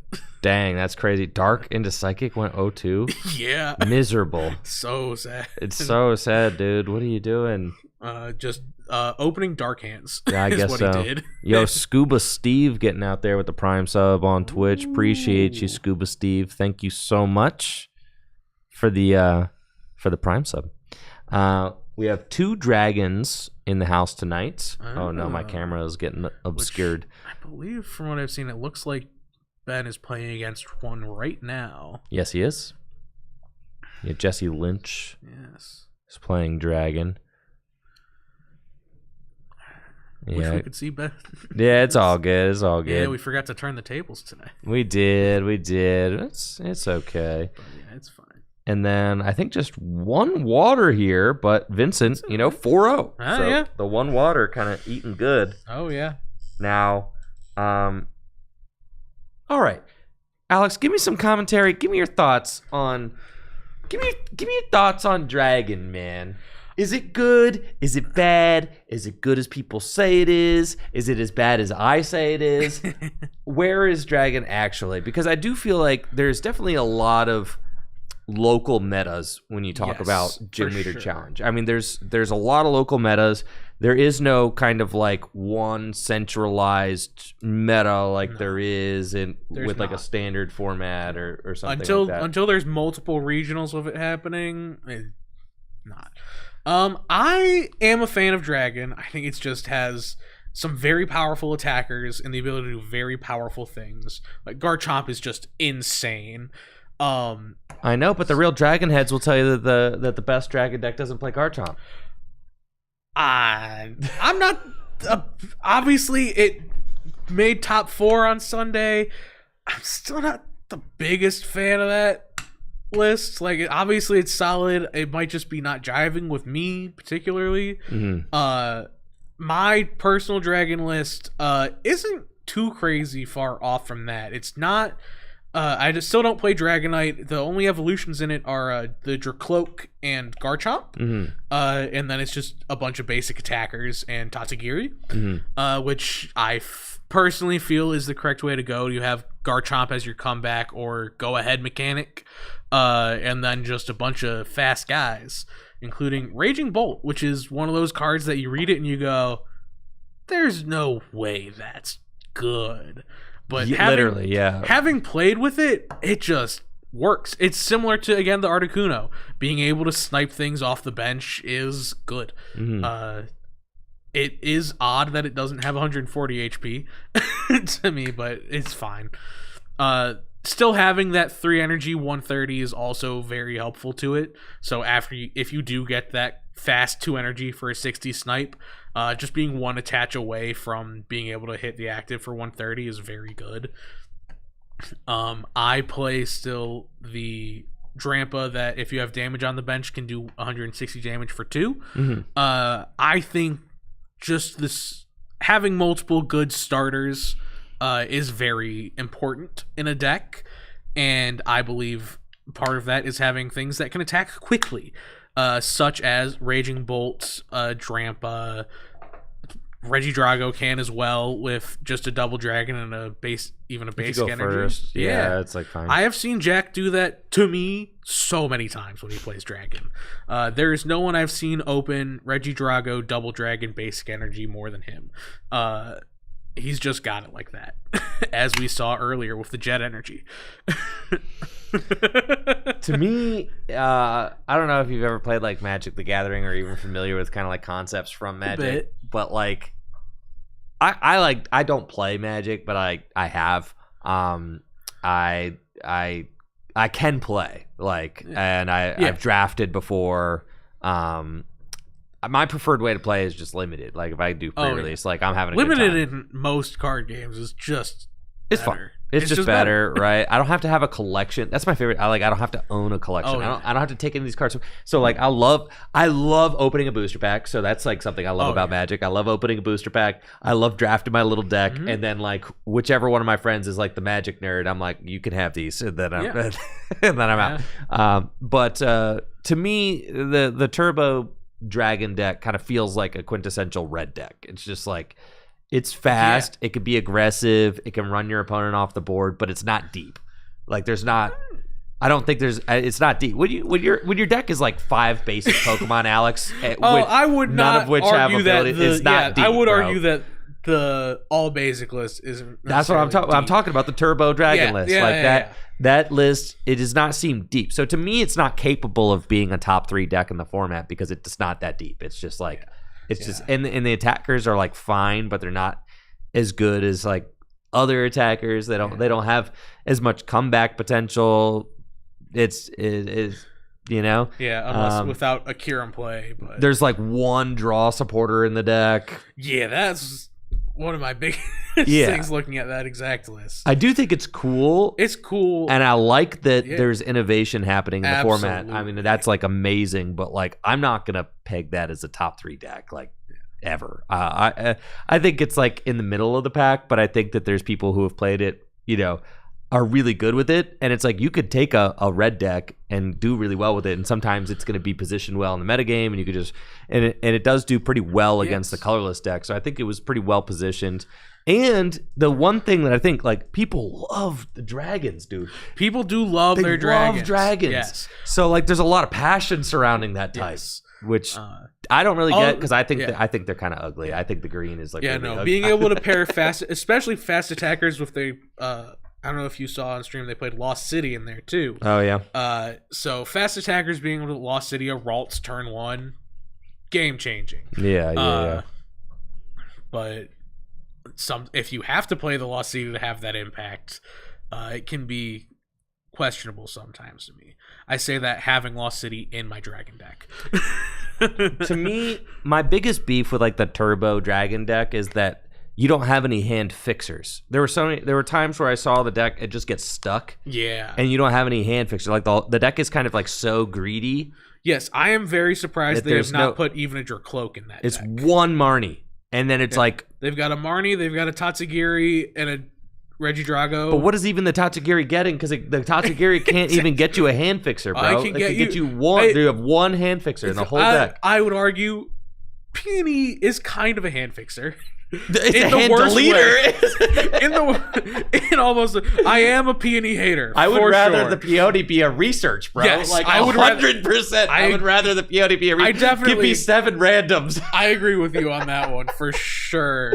Give me 7 random cards over. But also, I mean, there is something to be said about the accuracy you can have with it, though, especially with having the ability that Regidrago does have. You can sometimes afford that. But yeah, no, Peony's a card that you will never convince me to put in a deck. Similar to a lot of people have been liking a Rezu in water, which I can see it, but every time I've tried it, it's like you either open it and you open the basic search turn 1, or you're just kind of sad it's in the deck. Personally, but to each his own. I'm circling back to my stage 1 water. That's the next deck I'm gonna start. I'm gonna start brewing it up when I'm. I will say one card that I've been looking at a lot. It's just that it is a stage 1. Is the Vanguard Punch Palafin. In fact, does 130 damage for 1 energy. 130. I'm no longer excited about 130, bro. I'm no longer excited about 130. Turn 2. I'm no longer. Well, okay, maybe. See, because the only deck that thing fits in is the Palto deck, but then the other Palafin's just. You're right. You are right about that. That's the real issue with everything I try to do with water is I'm like everything's an evolution. Like, give me something on a basic that I want. I do like Paltoad. Paltoad is a cool. I like it. Yeah. The issues I have with it is that if you get behind on your energy, it's similar to the colorless deck was before we got the hop stuff. Especially when you only have 1 or 2 Raihans and an Aqua Patch to try and fix if you're behind on energy. You can really start to have issues with keeping your energy in order. Is why I stopped playing it, but it's certainly a very fun deck and a very powerful deck with an early Seismitoad can just be game winning. Did you see the new Blaziken? It's like amazing Raikou Blaziken. See, yes, and I've got some thoughts about it that I don't know how you're gonna, because obviously it's a very strong attack. The thing is, I saw you saying it that it is fairly costed for a stage 2. I'd even argue it's still overcosted on a stage 2. Well, right, because like it's stage 2 is just so much, especially when it doesn't add to consistency. but Raikou.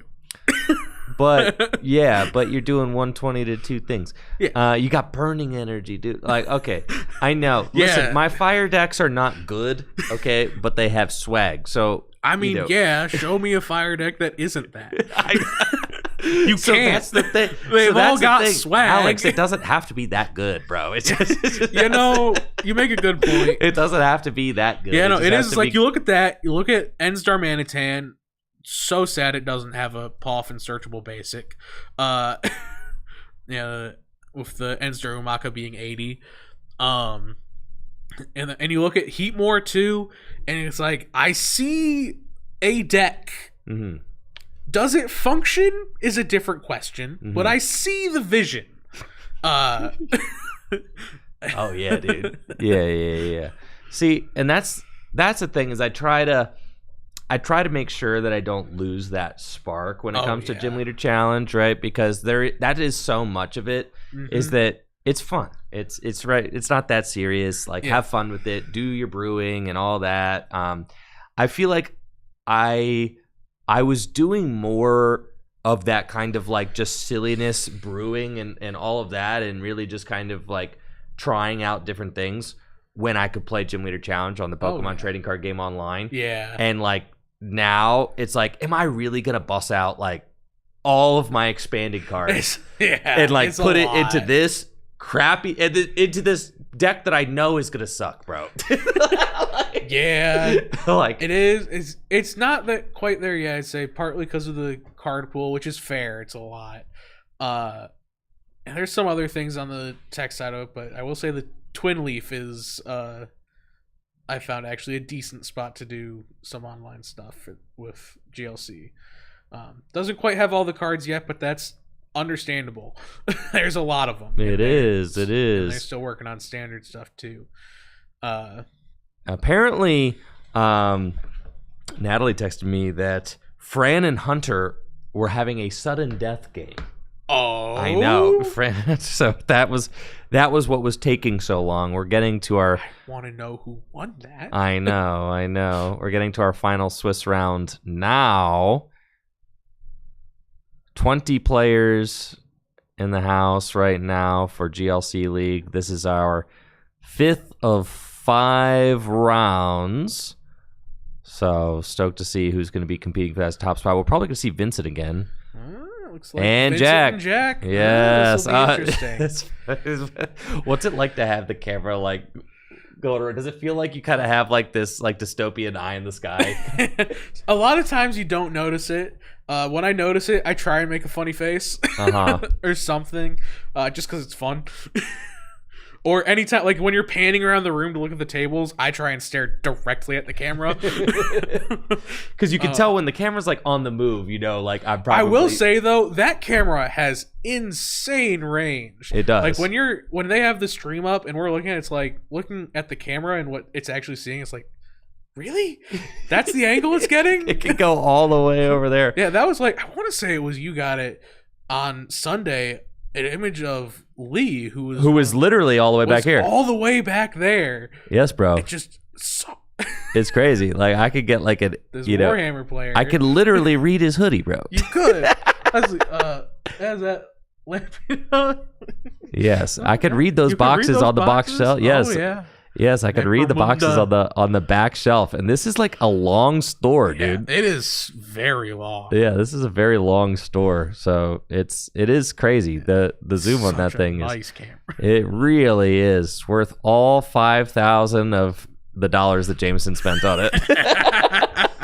Oh yeah. Yeah. So again, huge thank you to Jameson, the owner of Full Grip Games, for investing all of this. Oh, he's doing an opening. Okay. For investing into this this setup for the tournament. What did Vincent get there? What do we got, Vincent? What do we got? Is that a golden go? I don't think. Huh? Yeah. Will he show that us? Is a Galvantula. Is it a Galvantula? EX maybe. Maybe.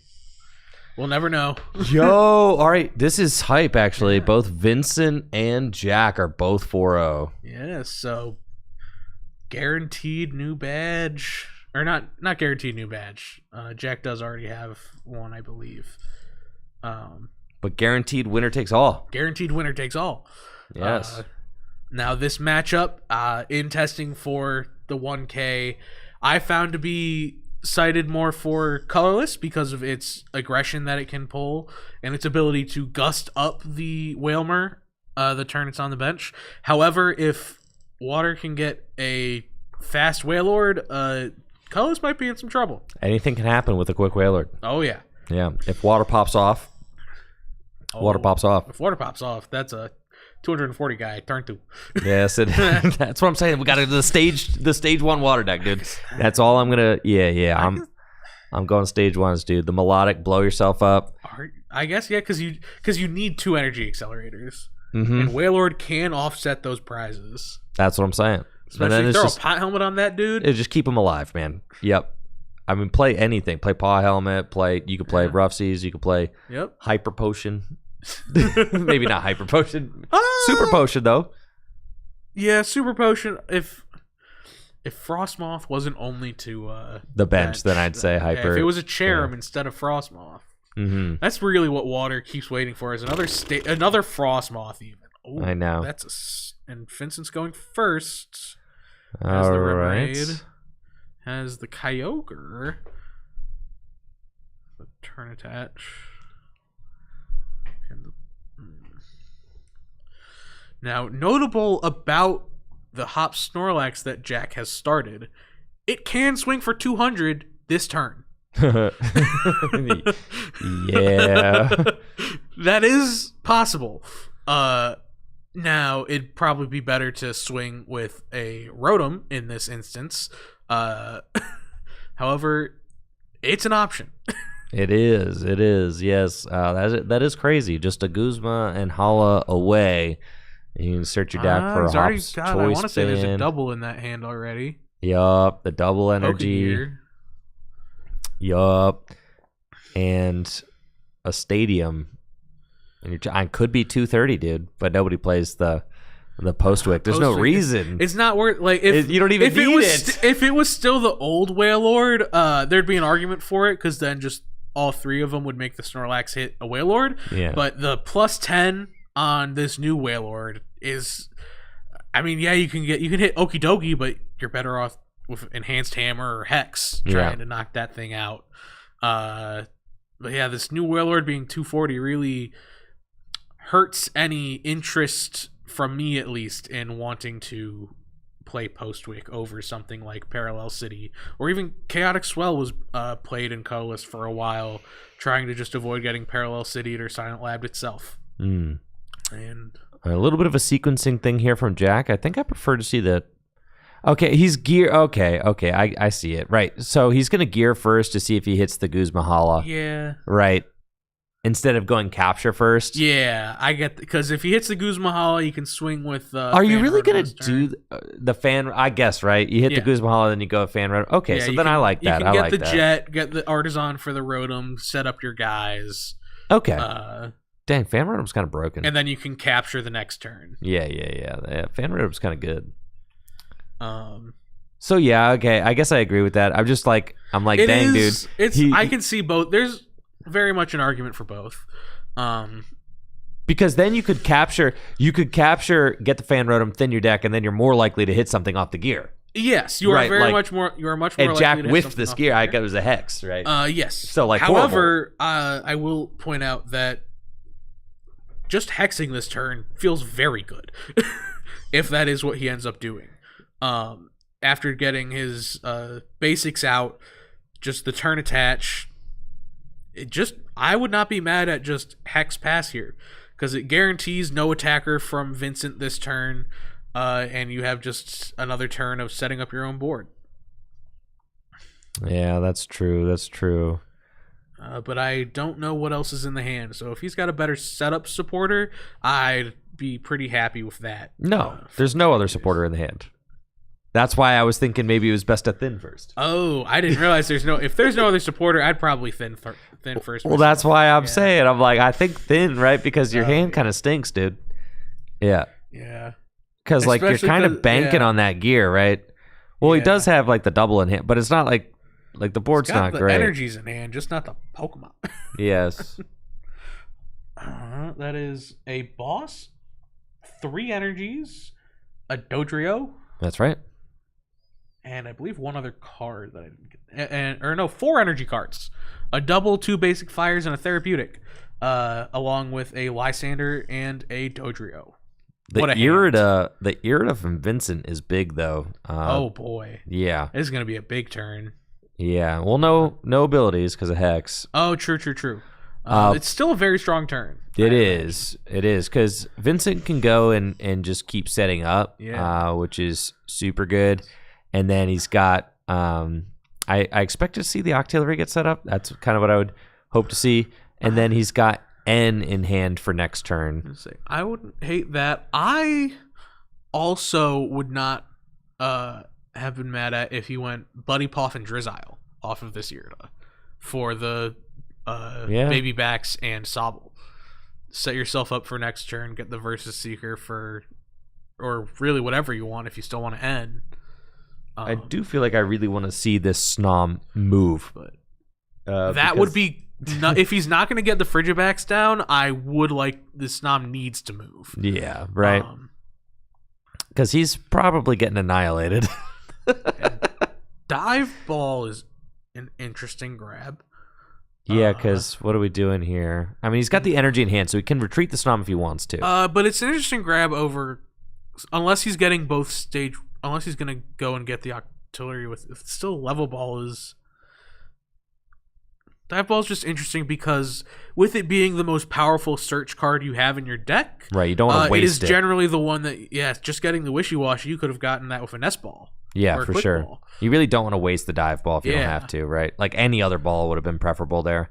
Because Dive Ball can get your Drizzile, your Inteleon, your Octillery, your Backscat, like literally anything. Or even the Buddy Poffin. Right. And again, save your balls for when you find your ball guy or off of Drizzile or Inteleon. Mm-hmm. Yeah, pay to retreat. Pay to retreat. Yeah, The Wishy-Washy. The fat fish, bro. Which, Hop Snorlax does not knock out without the tool. And you were hating on me for putting this fatty in the deck. No, I fully agree. It is a very strong card. Wait, who played the Hex? He already Irida. He can't play that Hex. Hold on. Is that a double supporter? You can't Irida and Hex, right?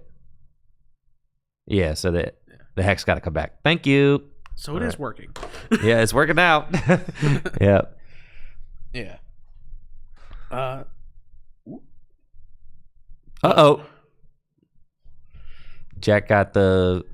Lysander. Which I'd imagine...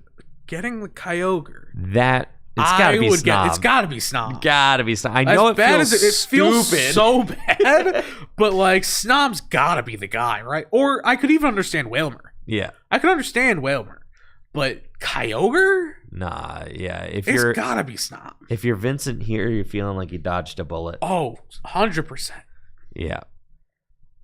Especially with Dojiro being the only draw you have. You got to buy yourself as many turns as possible. Because right here, I mean, it is very possible for Vincent to attack now. Yes. Like 100%. And that Kyogre wasn't even close to attacking. It was going to have to... Yeah. If it was going to attack, it was probably going to have to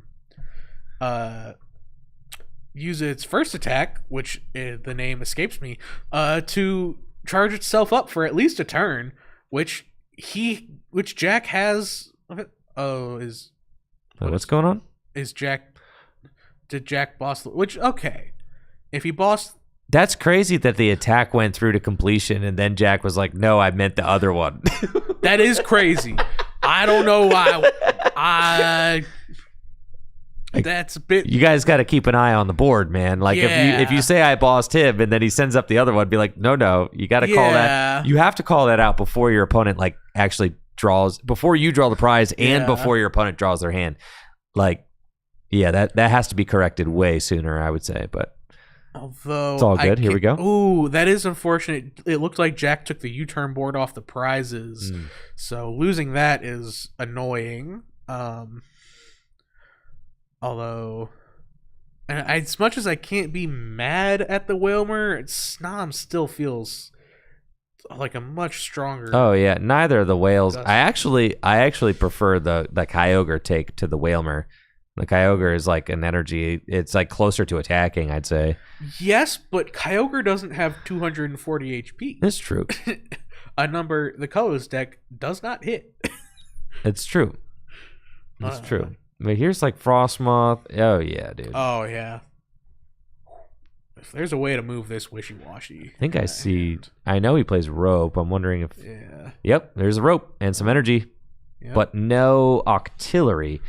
I think you're. So he does have the attack with the. No, he doesn't because he attached a water for hand already, and he can't accelerate that special. So he can't attack. That's a wash. Yes. Energy, yes. Cannot attack with the Kyogre this turn. I mean, it's unfortunate, but you're also. I'd say you're happy, but having End Jack out of the hand that was clearly not good. Oh, you really don't want to do that. Unfortunate to whiff the attack now. Because now you're just giving Jack the chance to gust that Frostmoth. Yeah, you just got to chill, though, because, I mean, Vincent doesn't have a supporter in hand, which is kind of somewhat problematic. You are forcing Jack to find that gust. Did he attach before? Because the Kyogre's got 2 energy on it. I thought the Kyogre had 2 energy on it. Yeah, pre-N. It did, which is why we're not seeing the attack. Well, I knew it had it pre-N. I just wasn't sure if it was... Pre-Moth. And the Moth was post-N. Okay. Yeah. Man, not finding that artillery is also unfortunate. Jack's hand looks much more lively now, with the starting off with the Trainer's Mail. Ooh, found a Marnie, so if he doesn't have a way to draw more cards in hand, I'd take that, but looking at the Turbo Energize. Yo, what's up, everybody from Azul's stream? Yo, welcome. We have got Gym Leader Challenge action going on here tonight at Full Grip Games. The better format. Oh, chill, Alex. Oh, relax. They're both good formats. Relax, Alex. We've got newcomers. Be reasonable. Welcome, everybody, to GLC League here at Full Grip Games. And this is round 5. We had 20 players in the house tonight competing for the win. This is our 5th of 5 rounds, and both Vincent and Jack are 4-0. Jack with a 1 prize lead on Vincent in our final match. We've got a water deck featuring the new Wailord from Journey Together on the left versus Jack with a colorless deck featuring the new Hops cards on the right. Should be a good match, and we'll see how it ends up. The winner of this match will take home the dub tonight. So whoever wins will win League Night. Ooh, that Guzma Hala's gotta be pretty strong here. Getting the powerful, that U-turn board back out, and Artisan. I do wonder... I'm not sure how I feel about that powerful attach already on the Dodrio. As he does not... He's not currently going to be taking advantage of it this turn. I feel like I'd have rather gotten almost any other energy off of that. Yeah, he's got the Artisan, so or really getting out this Snorlax and getting a turn attach on it. Yeah, I think that's what I would have preferred to see. Yeah. There's really no reason here to attach that extra energy for turn to the Dodrio, because the Dodrio can always be powered up in just a single turn with 1 energy attachment. But I think you really want to get an energy drop onto your Snorlax, right? Like you could Artisan for the Snorlax or... But, I mean, that being said, Jack has like a very lackluster draw engine set up right now, so using the Artisan to go get the Oranguru is also totally fine, because Oranguru can use that Instruct ability to churn through the deck in combination with the Squovit. So Jack just making sure to establish that. That seems fine enough. Also, if powerful is going to be the energy you search out there, I would actually prefer it to go on the Rotom, as both Octillery and Frostmoth have 90 HP. So if you... technically a knockout, but you knock out yourself? It's a knockout. I guess this would make sense as to why you wouldn't knock out the... or attach the Rotom here, as I'm going to assume that's what he's going to put up. That doesn't mean it's what's going to go down with that Kyogre almost fully powered up. I mean, going ahead 2 prizes is very good, but this Kyogre is about to be able to start picking apart Jack's board. Yo, thank you, Letty, for that sub. 3 months at tier 1. Thank you so much for the support. I really appreciate it. Thanks, Letty, for the sub and the support. And here goes a Hop Snorlax. Kaboom, knockouts. Yeah. Dynamic press for 200 damage. Going to net Jack a prize, but with that back-to-back dynamic press, Hop Snorlax does deal 80 damage to itself twice. So then that Hop Snorlax is going down. Going to give Vincent a prize as well as the turn gets passed to him. I am a bit confused unless that prize was a float stone on the Remoraid promote as well. He does have Escape Rope unless he plans on playing something like an Iona or an N this turn. I would honestly rather promote that Kyogre and just save the Escape Rope for next turn when you need to put it back on the bench to accelerate those energies again. Right, because you're like, you're going to need an energy to attach regardless, right? And the Kyogre attacks for 4 energy. So if you find an energy, great. You just sling it onto the Kyogre. Well, we already know he has the wash. Oh, yeah. So guaranteed that Kyogre's attacking. So I wonder if he wants to force something else up into the active other than the Squovit and then like hit around it with the Kyogre. That's probably what he's thinking. Probably. I mean, hitting Oranguru here will be devastating. Oh yeah, for sure, right? Which I'd imagine would be the promotion here off of the Escape Rope. Jack promoting Squovit in general is I feel like interesting, even with Kyogre being powered up, having the Frostlass already on board. I would be personally scared of Vincent having the ability to get another attacker and knock out that Squovit, which, as we've talked about during the earlier rounds, getting rid of that Squovit can really stop Colorless from drawing nearly as many cards as it would most games. Right. It is just that nasty combination of Squovit with the Instructor Rangaroo, allowing you to cycle through the deck. Jack doesn't have any of his other real great draw support set up. I mean, Dodrio is draw support in a pinch. It's slowly becoming a real attacker. Yes, I believe next turn we'll be able to do a whole 120 damage. That's, but about 20 short of Kyogre. Right. And Vincent also finding his Frigibax and Sobble here. Very strong. And Jack promoting the Fan Rotom, which I imagine will not be the card knocked out here. I'd be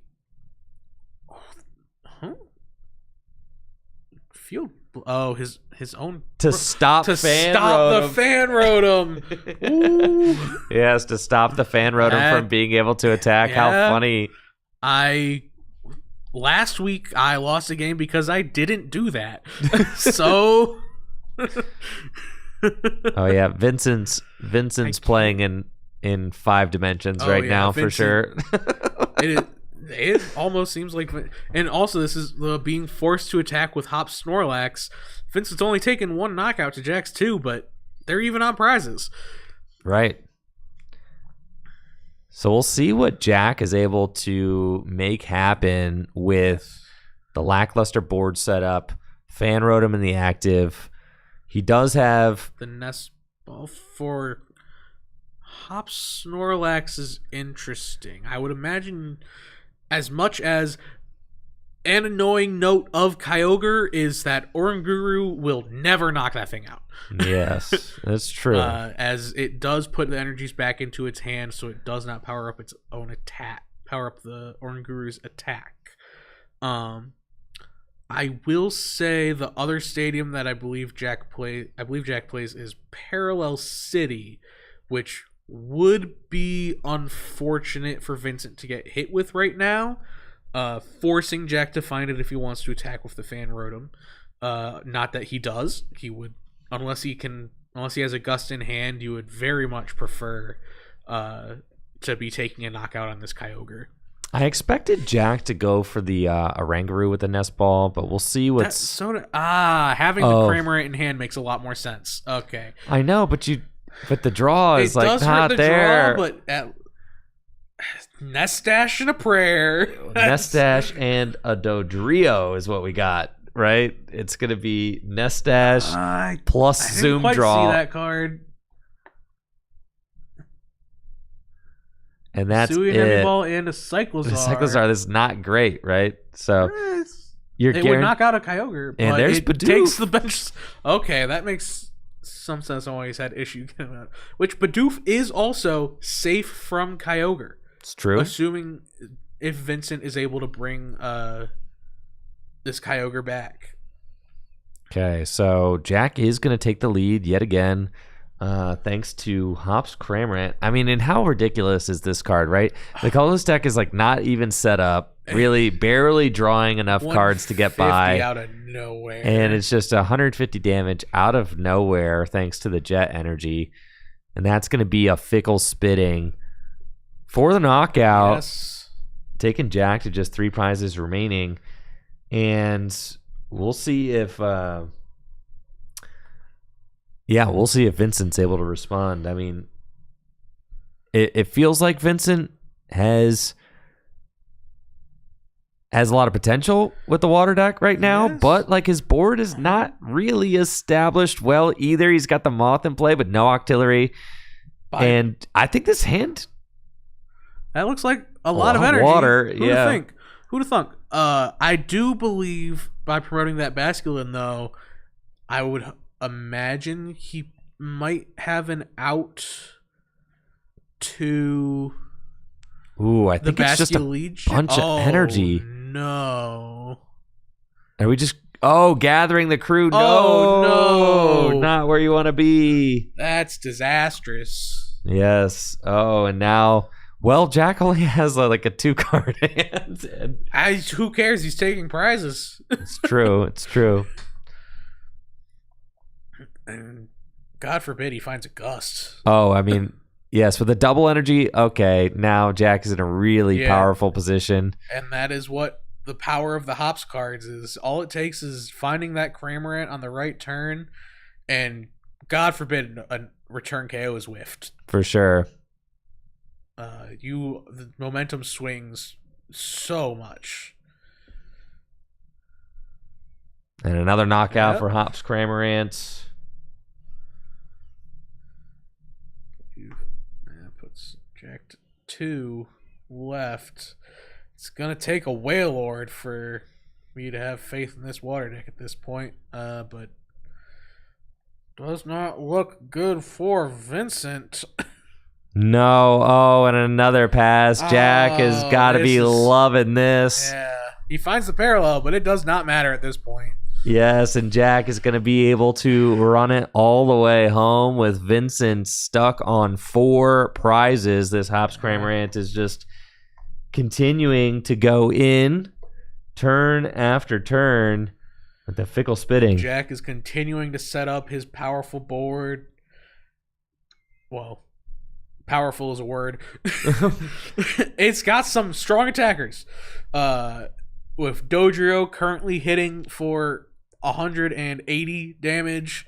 That is, I guess, another possible way that if Vincent were able to jam a Wailord at, I believe, 7 damage counters, with the powerful Dodrio would be able to one-shot it. So that would be the turn that, assuming he's able to get a Wailord up in 2 turns, that would be the turn that Dodrio hits that. So Vincent does have Rescue Stretcher, so can actually attack. I think he's got 4 energy. He's got the Retrieval. Oh, but he can't. He can't accelerate now because of attaching the 2 to the Frigibacks. Right. He did not have enough energy left in hand to actually take the knockout. Ooh, this is brutal. And everything falls apart. Yep. So now all Jack has to do, go get Bibarel, go find a way to push this Wishy-Washy out of the active spot, or go find a single Well, no, you need. I don't think he has another damage boost in the deck. No, yeah, I was He's gonna already say. used the tool earlier to knock out this wishy-washy once. That's right. The double energy is not going to be able to do it because dynamic press is only doing 170. Yes. Unless he finds a double energy and just retreats into the Snorlax. Well, then that would do 170. Oh, no, that is still 170. It's 10 Mathing. short, dude. Yay, math. Yes. You guys all saw how I'm thinking earlier. I know, dude. You're fried today, bro. Yeah. Next week. All right. Zooming draw. Oh, can Dodrio just... Oh, yeah. Dodrio does it. That is... Yeah, I did just say it's hitting for 180 this turn. You literally said that, bro. I said that and neither of us registered that. Yep. And I think he might just be scooping. Yeah. And that is gonna be game. Jack Martin is your Full Grip Games League champion tonight here at Full Grip for Gym Leader Challenge format. Huge congratulations to Jack on a badge well earned with the colorless deck. That jet energy. I know. We had a very, very intense round 3, I think, with Jack on stream. Yes, they were both at 2-0 when that happened. And yeah, quite a pop off with the final play of the match. Definitely worth checking out if you didn't see it already. Jack is going to be the winner here tonight. The only 5-0 in the room of 20 Gym Leader Challenge players here at Full Grip Games. Huge thanks again for the raid from Azul. And also, thank you, Alex, for joining me to cast. I knew we'd get you back here eventually. Just took an 0-2 start. I know. I finally have my other mic set up here. So it was a pleasure to have you back here commentating, Alex. Pleasure to be up here. Of course, of course. You guys take it easy and have a great night. Make sure to check out FullGripGames.com for all the best Pokemon trading card game singles and sealed product, as well as DragonShield.com for all the best sleeves and accessories. I will be back next week with some more streams. I'm going to get guests coming back in soon too. I just kind of am recovering this week from the quite a long weekend. Yeah, from the 4K double. Yeah, the 4K doubleheader. Still kind of recovering this week, but I'm going to get back to having streams. Going to get back to having stream guests on in the near future. Also, stay tuned for the latest Tricky Hideout YouTube video, which I am going to be dropping tomorrow. Hopefully, it's like almost done. I'm just editing it, and I do think that that's going to go out tomorrow. Thumbnail's done and everything already, so keep an eye out for that too. Y'all take it easy and have a great night.